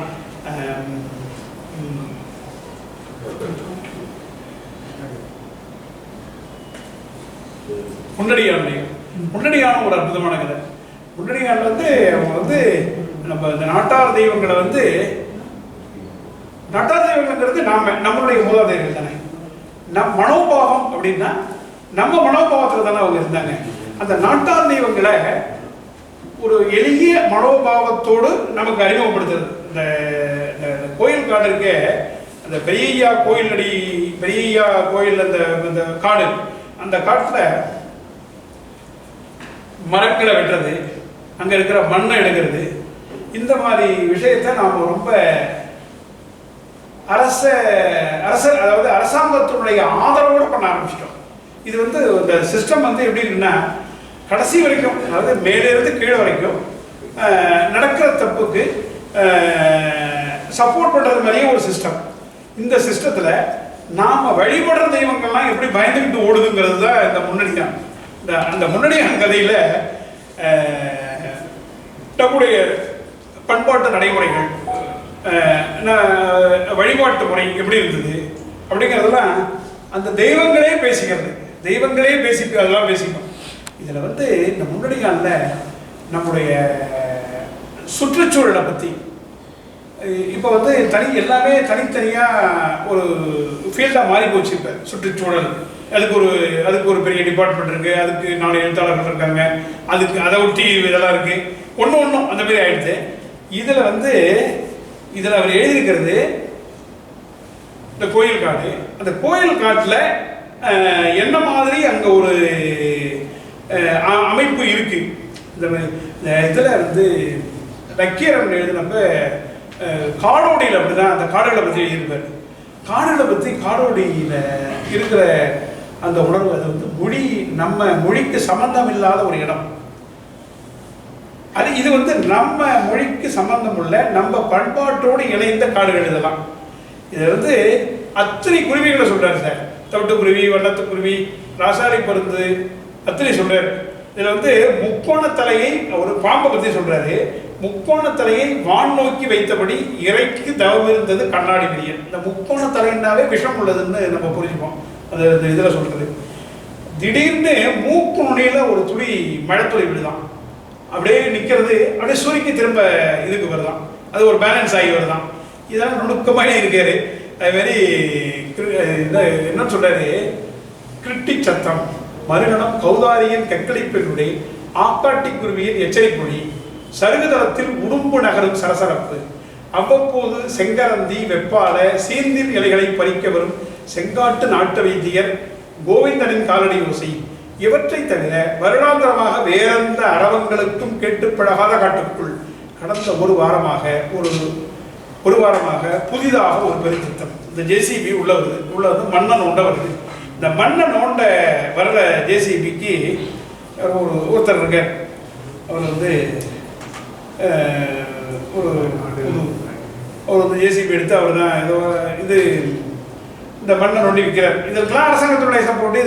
அதுக்கு சட்ட ரீதியாக என்ன அவங்களுக்கு அனுமதி கொடுக்கணுமோ கொடுப்பாங்க, இதெல்லாம் பண்ணுவாங்க. இவர் ஒரு 300 வண்டி அல்றாரு. அப்புறம் 500 வண்டி ஒருத்தன் கேட்குறான். அதான் அங்கே பேசிக்கிறாங்க, முன்னடியானும் தூண்டில்காரனும் பேசிக்கிற பேச்சில் ஐயா கோயில் காடுங்கிற பயமே அவனுக்கும் இல்லாமல் போயிட்டு. ஐயா கோயில் காடுன்னா எல்லாருக்கும் பயம் இருக்கும். ஒரு மரம் விழுந்தது, 10 வருஷமாக அந்த மரம் கிடந்தது, கொஞ்சம் கொஞ்சமாக அந்த மரம் அழிஞ்சுது. ஆனால் இப்போ ஒரு மம்பட்டு காம்புக்கு போய் ஒரு சின்ன கிளையை வெட்ட மாட்டோம், அந்த மாதிரி தான் அந்த காடை வச்சுருந்தோம். இன்னைக்கு சர்வசாதாரணமாக உள்ள எல்லாத்தையும் எல்லாம் எடுக்கிறான் அப்படின்னு அந்த முன்னடியான் அந்த முன்னடியானும் இந்த அவர்கிட்ட பக்கத்தில் இருக்கிற தெய்வங்களும் பேசிக்கிறாங்க. அந்த மாதிரி பேசிக்கிறாங்க. இந்த ஐயா கோயில் காட்டில் வழிபாட்டுக்கு வர்றாங்க, படையல் போட வர்றாங்க. இந்த படையல் போட வர்றப்ப அந்த குடியினால் ஒருத்தன் அங்கே இருக்கிற எப்படி அங்கே எல்லாம் ஒழுங்காக இருக்கிறத எப்படி குறைக்கிறான் அப்படின்னு ரொம்ப அதை நமக்கு மனசில் பதிகிறபடி எழுதுறாரு. அந்த குடியினால் குடிச்சுட்டு இந்த குடியின் போதையில் அவன் செய்கிறான்ல, அதை அவனை அந்த கூட்டத்திலேருந்து அவனுடைய அந்த கேரக்டர் வைஸ் அந்த பொது சமூகத்திலேருந்து எப்படி விலகி அவனுடைய அந்த நடைமுறை இருக்குங்கிறத அழகாக பதிவு பண்ணுறாரு. இப்போ என்னன்னா, இப்போ பொது சமூகத்தில் குடிக்கிறவனுக்கும் குடிக்காதவனுக்கும் வித்தியாசமே இல்லாத ஒரு நிலைமை இன்னைக்கு வந்தாச்சு. இது நமக்கு அழிவின் அந்த ஒரு பெரிய அழிவோட ஆரம்பம். இதெல்லாம் இதில் அதை சொல்கிறார். அந்த ஒரு திருட்டுத்தனமாக மண்ணேற்றுறான், அந்த மண் ஏற்றுற இடத்துல வந்து இவன் வந்து சாராயத்தை வாங்கி கொடுக்குறப்ப லேட்டாக வருது, அந்த வண்டி கிடக்குது, இந்த மாரி போயிட்டு இருக்கும் பொழுது ஒரு கட்டத்தில் என்ன பண்ணுறான், அந்த அந்த படையல் கூட வந்தவன் அவனுக்கு ஒரு ஆர்டர் வருது, எனக்கு வந்து 500 வண்டி மண்ணை கொடுன்னோடனே இந்த கோயிலுக்கு எதுக்கே மண் எடுத்துடலான்னு முடிவு பண்ணி சாமி உத்தரவு கொடுத்ததை அங்கே வந்து சாமியே 500 வண்டி மண்ணை கொடுத்து எடுத்து இங்கே ஒரு குளத்தை வெட்டியாச்சுன்னா, எங்கள் அப்பா காலத்துலேருந்து நான் குளத்தை வெட்டுன்னு நினச்சிக்கிட்டு இருக்கேன், இங்கே ஒரு குளத்தை வெட்டியாச்சுன்னா மண்ணை எவ்வளோ வேணாலும் எடுத்துக்கலாம் அப்படின்னு அந்த இடத்துல அந்த கோயில் பூசாரி உத்தரவு கொடுக்கறது மாதிரியே, கோயில் பூசாரி உத்தரவு கொடுத்தா சுவாமி உத்தரவு கொடுத்தது பேர் தானே, அந்த மாதிரி ஒரு இதை முடிக்கிறாரு. அதாவது என்ன முடிக்கிறாருன்னா, இங்கே இருக்கிற எல்லா சிஸ்டத்தையும் எல்லா அமைப்புகளையும் பழுது பண்ணிட்டோம் அப்படிங்கிறது தான், எல்லாத்தையும் வீணடிச்சிட்டோம். எளிய மனிதனுக்கு, ஒரு சாதாரண ஒரு சாமானியனுக்கு அண்மையில் இருக்கிற, அவனுக்கு பக்கத்தில் இருக்கிற எல்லா விஷயங்களையும் நம்ம வந்து காசு கொடுத்து வாங்கிட்டோம். யாரோ பெரியவன்ட்ட போயிட்டு, காசு அதிகமாக இருக்கிறவன்ட்ட போயிட்டு, அல்லது சுத்தமாக கரெக்டாகிட்டோம். நமக்கு என்ன வழி? கடைசியாக வந்து முன்னாடியான் அந்த முகத்தில் பூசின அந்த அந்த மிளகாய் சார்ந்த வாசம் இந்த பயந்து போய் மேற்க திரும்புறதா எழுதுறாரு. நாம் எங்கேயும் திரும்ப முடியாதுங்கிறது தான் பிரச்சனை. நம்ம எளிய சமூகம், நம்ம எங்கே போவோம், நம்ம எங்கேயும் போக முடியாது, நம்ம இந்த இடத்துல தான் வாழ்ந்தாகும். ஆனால் எல்லாத்தையும் கரெக்ட் பண்ணிடுச்சு. வெறி அந்த இதை பிடிக்கிறாரு. எனக்கு இது 1 மணி நேரத்துக்கு மேலே ஆகிடுது. எனக்கு வந்து இந்த சிறுகதைகளை பொறுத்தவரை நிறைய இன்னும் பேசணும் போல இருக்கு. இன்னும் நிறைய பேசணும், இல்லை இன்னும் நிறைய பேசலாம். இவருடைய இந்த செந்திலோட ஒரு அடிப்படை, செந்திலுக்கு கிடைச்ச ஒரு அந்த செய்திகளுடைய தொகுப்பு இருக்குல்ல, அதை வந்து மிகச்சரியாக அவர் உள்வாங்கியிருக்காரு. அதை உள்வாங்கி அவர் எழுத்துல கொண்டு வந்திருக்காரு. நிறைய பேர் உள் வாங்கிறது சரியாக வாங்கியிருந்தாலும் அதை எழுத்துல கொண்டு வரும் பொழுது தடுமாறுனதெல்லாம் நம்ம நிறைய எழுத்தாளர்களை பார்க்குறோம். இது வந்து ரொம்ப காலத்துக்கு பிறகு நம்ம காவிரி டெல்டாவிலிருந்து வந்த ஒரு நல்ல எழுத்து. இந்த மாதிரி எழுத்து இதை வந்து நம்ம கொண்டாடணும். இந்த கதையை வந்து நம்ம மையரமை புரியலன்னு என்னுடைய நண்பர்களே சில பேர் சொன்னாங்க. அது புரியல அப்படிங்கிறதுலாம் இல்லை. அது வந்து என்னுடைய என்னை பொறுத்தளவில் நம்மளுடைய சமூகம் தன்னுடைய உற்பத்தி மூலத்தை இழந்துவிட்டது. உற்பத்தி மூலத்தை தேடி அலைகிறோம். இதில் வந்து நம்ம எங்கேயோ போய் தேடுறோம். இந்த 3வது சாப்டர் இருக்குது இல்லை, அது பிரம்மாண்டமான சாப்டர் அந்த மையரமையில். அப்புறம் அவ்வளவு அழகாக நேர்த்தியாக அதை எழுதுறாரு. எழுத்து அவருக்கு கை கொடுத்துருச்சு. சமூகத்தில் நடக்கிற செய்திகள், இங்கே இருக்கிற பிரச்சனைகள், இது எல்லாம் சரியாக அவர்கிட்ட போய் சேர்ந்துருச்சு. இது எல்லாமே இது ரெண்டும் சேர்ந்தோடனே அந்த எழுத்து அழகான ஒரு வடிவத்துக்கு வந்து விட்டது. இவர் இன்னும் நிறைய எழுதணும். நம்ம பிரதேசத்து மக்கள்கிட்ட ஒரு ஆதரவு கிடைக்கும். எதுவுமே ஒரு 30 வருஷம் அவங்க சொல்லுவாங்க. இப்போ காவிரியில் தண்ணி நின்று போய் 30 வருஷத்துக்கு மேலே, கிட்டத்தட்ட 50 வருஷம் ஆயிடுது. 70லேருந்து தண்ணி இல்லை. இதை வந்து இந்த சமூகம் புரிஞ்சுக்கிறதுக்கு 30 வருஷம் ஆகும். அதாவது ஒரு தலைமுறை ஆகுவாங்க. நமக்கு ஒரு தலைமுறை தாண்டி தான் இந்த புரிதலே இருக்கு. நம்ம இன்னைக்கு வரைக்கும் காவிரி பிரச்சனைக்கு இந்த அரசியல் கட்சியினுடைய இந்த தலைவர் காரணமா அவருக்கு காரணமா தான் நம்ம டிஸ்கஸ் பண்றோம். அப்படிதான் நம்ம பேசிட்டு இருக்கோம். இங்க இருக்கிற அரசியல் கட்சி வந்து தனியா இருக்குதானே? இல்லை, இவங்க எல்லாம் டெல்லியோட சம்பந்தப்பட்டவங்க தானே. இவங்க எல்லாரும் ஒரு ஒரு ஒரு கூட்டத்தில் இருக்கிறாங்க. நம்ம கட்சி ரீதியாக நம்ம பிளவு இந்த விளையாடணும்னு பேசுறோம்ல நம்மளோட, அதெல்லாம் தாண்டி நம்மள்கிட்ட வந்து இது சரியான புரிதல் இருக்கணும்ல. ஒரு தலைமுறையில், அதாவது 30 வருஷ காலத்துக்குள்ள ஒரு சமூகம் தன்னுடைய பிரச்சனையை புரிஞ்சுக்கும். அதுக்கப்புறம் தான் எழுத்து இலக்கியம் வரும்னு சொல்லுவாங்க. இப்போ நமக்கு வந்து கிட்டத்தட்ட 50 வருஷம் இருக்கு. இதெல்லாம் காவிரி பிரச்சனையினுடைய அடுத்த கட்டம் தான். காவிரியில் தண்ணி வரல அப்படிங்கிறதுடைய அடுத்த கட்டத்தில் தான் நம்ம தஞ்சாவூர் மாவட்டத்துடைய பிரச்சனைகள். இதை வந்து இந்த எழுத்தை இவர் இன்னும் நிறைய எழுதணும். நம்ம பகுதியினுடைய பிரச்சனைகளை எழுதணும். நம்ம சமூகத்தினுடைய ஆழமான பண்பாட்டு வேர்களை இவரை மாதிரி எழுதுறதுக்கு இன்னும் நிறைய பேர் வந்து இதை படிக்க நிறைய பேர் ஆர்வமாக வருவாங்க. அதெல்லாம் வரணும். இந்த மாதிரி கூட்டத்துக்கு என்ன பேச, நான் ஒரு மாசம் தான், நான் வந்து பெரிய பேச்சாளர் தான் கிடையாது. என்னுடைய பேச்சை கிட்டத்தட்ட 1 மணி நேரம் ரொம்ப பொறுமையாக கேட்டதுக்கு ரொம்ப நன்றி. மேலும் மேலும் இவருடைய எழுத்து வளரணும்னு கேட்கின்றேன்.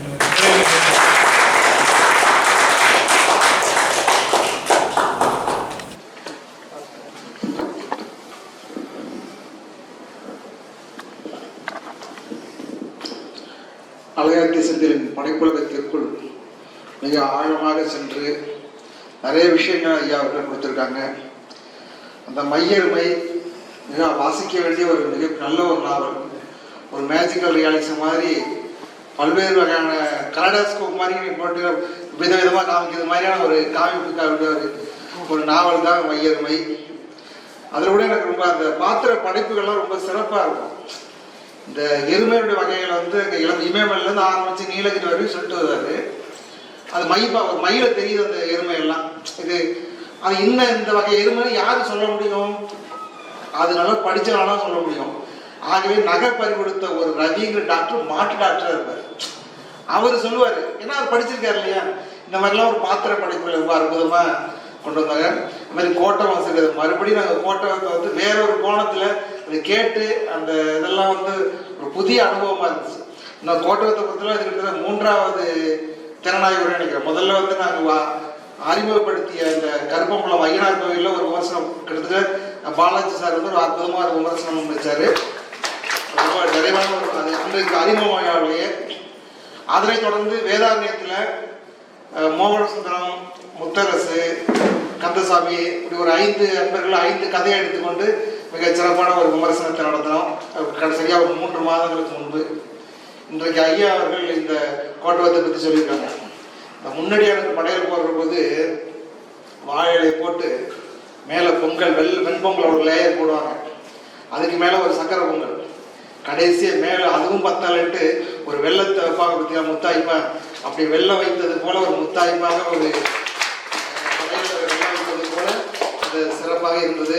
ஐயா அவர்களுடைய நாங்கள் எப்படி இருக்கோம் 1 மணி நேரம் போனதே தெரியல, அந்த அளவுக்கு ஒரு நிறைவாக உரையாற்றிய திருமானி ஐயா அவர்களுக்கு தமிழ்ச்சங்கத்தின் சார்பில் நன்றியை தெரிவித்துக் கொள்கின்றோம். இந்த விழாவினை தலைமையேற்றிருக்கின்ற தமிழ்ச்சங்கத்தினுடைய தலைவர் ஐயா மணிமாறன் அவர்களுக்கும் வரவேற்பு நன்றிய அன்பர்களுக்கும் இங்கே சிறப்பாக ஒளிப்பதிவு செய்திருக்கிற நண்பர்களுக்கும் வேதாரண்யத்திலிருந்தும் பல்வேறு ஊர்களிலிருந்து வந்திருக்கக்கூடிய இலக்கிய ஆர்வலர் அனைவர்களுக்கும் அலையாட்சி சிந்தர் சார்பிலும் தமிழ்ச்சங்கத்தின் சார்பிலும் நன்றி தெரிவித்துக் கொள்கிறேன். நன்றி, வணக்கம்.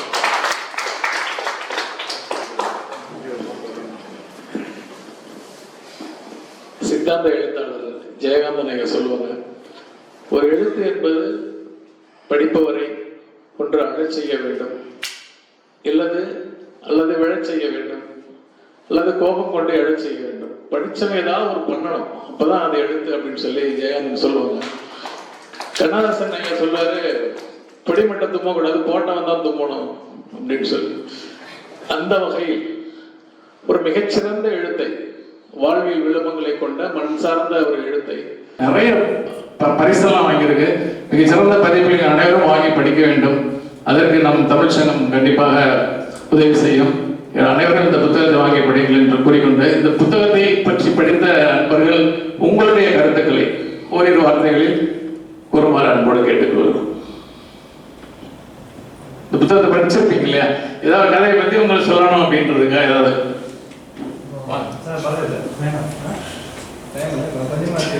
சும்மா 2 திருக்குறள் மாதிரி சொல்லுங்க.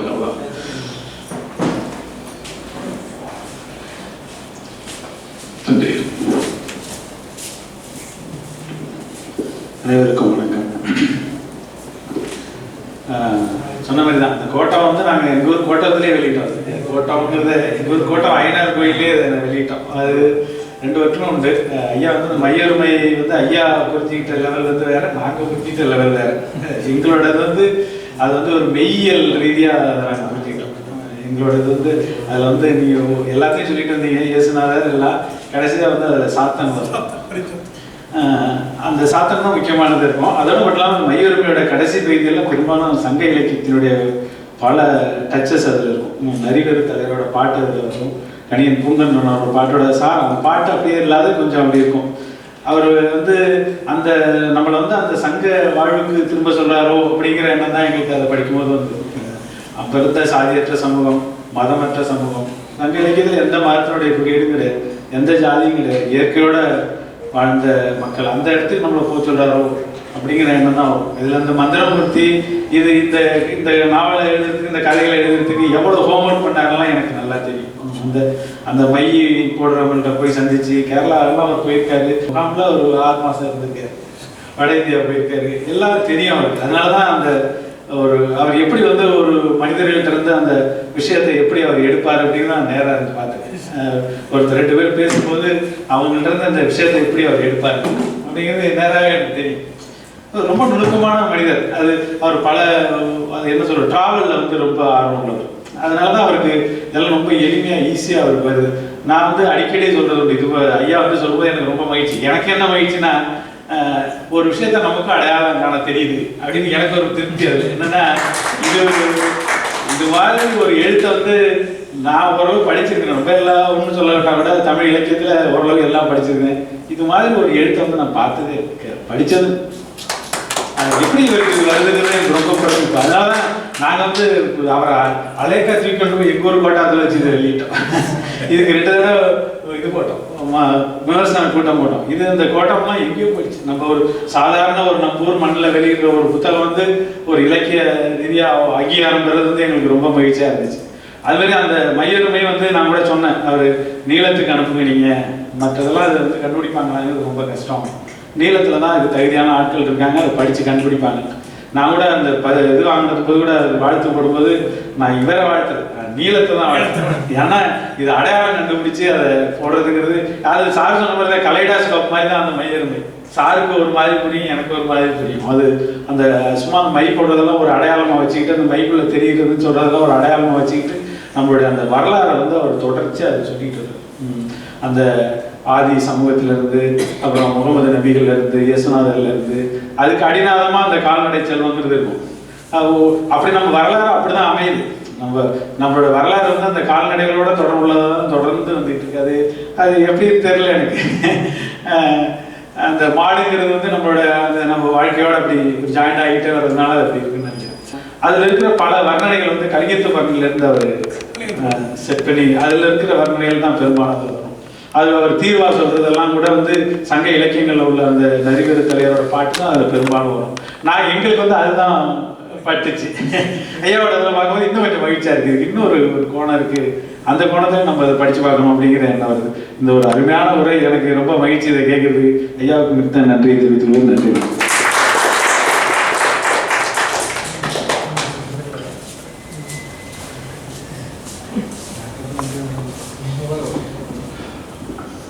திருப்பவனுக்கு இந்த வைரமுத்து கவிதை அவர் முதலாக குடை கொடுக்க விரும்பியவன் கர்ணன் வீட்டின் கதவை தட்டியது போல் ஒரு நூலகமே வந்து ஒரு நூலை வாழ்த்திட்டு போகிறது. இங்கே பிறந்த ஐயா வாழ்த்துக்கள், ரொம்ப சந்தோஷம். அனைவருக்கும் வணக்கம். இது ஒரு சிறப்பான உரையை ஆற்றி ஒரு மூத்த வாசகர்கள் அமர்ந்திருக்கிறார்கள். சந்தோஷமா இருக்கு. புத்தகம் படிக்கிற ஆர்வம் பார்த்தீங்கன்னா, ஒரு புத்தகம் காட்சிக்கு போகும்போதோ இது மாதிரி நிகழ்ச்சிகள் கலந்துக்கும் போதோ பார்த்தீங்கன்னா ஏற்படும். இது மாதிரி நபரை பார்க்கும்போது புத்தகம் படிக்கணும் அப்படின்னு ஒரு எண்ணம் வருது. உள்ள உள்ள ஒரு வைப்ரேஷன் இருக்கு. அது ஒரு மகிழ்ச்சியோட பெருமையோட நான் இதை பகிர்ந்துக்கிறேன். இதை கொடுத்த 2 விஷயம். ஒன்று, அலையாத்தி செந்தில் அவர்களை பற்றி ஒரு செய்தி சொல்லணும். என்னன்னா, வாட்ஸ்அப்பில் நிறைய எங்களோட எல்லாம் பேசியிருக்காரு. முட்டல் முதல் நிறைய வந்திருக்கு. சாதாரணமாக அவர் பதிவு பண்ணும்போது பார்த்தீங்கன்னா ஒரு சரளம் இருக்கும் அவர்கிட்ட. பெரிய விஷயங்களை வந்து அசால்ட்டாக டைப் பண்ணுவார். அந்த அளவுக்கு ஒரு வல்லமை உள்ளவர். அவ்வளோ ஒரு வல்லமை உள்ளவர் வந்து இதுமாதிரி படைப்புகள் கொடுப்பது வந்து ஒரு வகையில் ஆச்சரியம் இல்லை. இன்னும் நிறைய அவர் வந்து வெளிப்படுத்த வேண்டும். அதற்கு என்னுடைய வாழ்த்துக்கள். மற்றொரு செய்தி என்ன அப்படின்னா, இந்த நாட்டார் இலக்கியம் அப்படிங்கிற துறை வந்து ஒரு பெரிய துறை. இப்போ ஐயா அவர்கள் சொல்லும்போது பார்த்தீங்கன்னா சுற்றுச்சூழல் அதுக்கு நிறைய எழுத்தாளர்கள் இருக்காங்க, அது ஒரு கடல் மாதிரி தெரியும். இப்போ இந்த படிப்புகள்லேருந்து நாட்டார் இலக்கிய துறைக்கு நம்ம நகரணும் அப்படிங்கிற ஒரு எண்ணம் வந்து இதை கேட்டுக்கிட்டு இருக்கும்போது எனக்கு வந்துச்சு. ஏன் அப்படின்னா, இப்போ முன்னடியான் மாதிரி, வீரன் மாதிரி அவங்களாம் யாருன்னு கேட்டிங்கன்னா, இப்போ ஒரு பெரிய ப்ராஜெக்ட் ஒன்று வருது, ஒரு பெரிய ரோடு போட்டுருக்காங்க, அல்லது ஏதோ கவர்மெண்டோட ஒரு பெரிய ப்ராஜெக்ட் வருது அப்படின்னா அங்கே வந்து ஒரு வீரன் சிலை நிற்கிது, ஒரு ஆழமாக இருக்குது. சாதாரணமாக என்ன நினைக்கலாம், இவ்வளோ பணம் செலவு பண்ணுறோம், இதை உடச்சி தூக்கி போட்டு போயிடலாம் அப்படின்னு நம்ம நினைக்கலாம். இதே அந்த அதிகார மையத்தில் இருக்கக்கூடிய ஒரு நபர் அல்லது பெரும்பான்மையான அந்த பொது சமூகம் வந்து நம்முடைய நாட்டார் இலக்கியத்தை உள்வாங்கி இருந்துச்சுன்னா, வீரனை பற்றியோ முன்னடியான பற்றியோ உள்வாங்கி இருந்துச்சுன்னா அதை சட்டுன்னு செஞ்சிட மாட்டாங்க. ரோடு கொஞ்சம் லேசாக வளைஞ்சு போனாங்க, ஒன்றும் ஆகிட போகிறதில்லை. அதுக்கு கொஞ்சம் தொகை செலவு பண்ணாங்க, ஆக போகிறதில்லை. சரி, ஒருத்தர் வந்து கத்தியை வச்சு நிற்கிறாரு, ஒரு சிமெண்ட் சிலை அல்லது ஏதோ ஒரு கல் ஒன்று, அதில் என்ன பெருசாக இருக்குன்னா அதில் ஒரு வகையில் பார்த்தீங்கன்னா ஒன்றும் இல்லை தான். ஆனால் அது என்ன அப்படின்னா, நம்மளுடைய உணர்வுகள் அங்கே இருக்குது, நம்முடைய பண்பாடு அங்கே இருக்குது, நம்மளுடைய கடந்த கால வரலாறு அங்கே இருக்குது. அதை உடைக்கிறது ஒரு வேளை என்னென்னே உடைச்சிக்கிற மாதிரி தான், என்ன நான் சிதைச்சிக்கிற மாதிரி தான். அது அந்த எண்ணம் வரும். அது எப்போ வரும் அப்படின்னா, இப்போ எனக்கு ஏன் அந்த எண்ணம் வருது அப்படின்னா, நான் நாட்டார் இலக்கியத்தை பற்றி கொஞ்சம் படிச்சிருக்கேன். இந்த நாட்டார் இலக்கியத்தை பற்றி அதிகார மையத்தில் இருக்கக்கூடிய ஒரு நபர் படிச்சிருக்காரு அப்படின்னா, நம்ம என்ன சொன்ன மாதிரியே பெரும்பான்மையான மக்கள் படிச்சுட்டாங்கன்னா இந்த சிதைவு ஏற்பட வாய்ப்பே இல்லை. அதிகபட்சமாக முயற்சி பண்ணுவோம், அங்கே வந்து முன்னடியான் இருக்கணும், அங்கே வந்து வீரன் இருக்கணும் அப்படிங்கிறதுக்கு அதிகபட்சமாக முயற்சி பண்ணுவோம். அது நம்முடைய வரலாறு, நம்முடைய உணர்வு அங்கே இருக்கு. இந்த 2 செய்தியை பதிவு செய்து வெளிப்படுகிறது. நன்றி.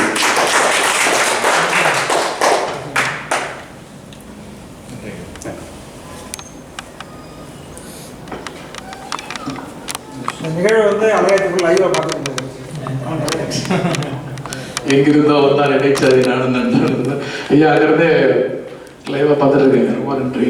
இந்த நிகழ்வு மிக சிறப்பாக நடந்தேறியுள்ளது. இந்த நிகழ்வில் பங்கு பெற்ற அனைத்து நல்லுள்ளங்களுக்கும் தமிழ் சங்கத்தின் சார்பாக நன்றிகளையும் வாழ்த்துக்களையும் பாராட்டுதல்களையும் தெரிவித்துக் கொள்கிறோம். இந்த மாதிரி நிகழ்வு மீண்டும் நடக்கணும். அதுக்கு உங்கள் ஒத்துழைப்புகள் மாதம் வழங்குமாறு தமிழ் சங்கத்தின் சார்பாக அன்போடு கேட்டுக்கொள்கிறோம். இந்த நிகழ்வை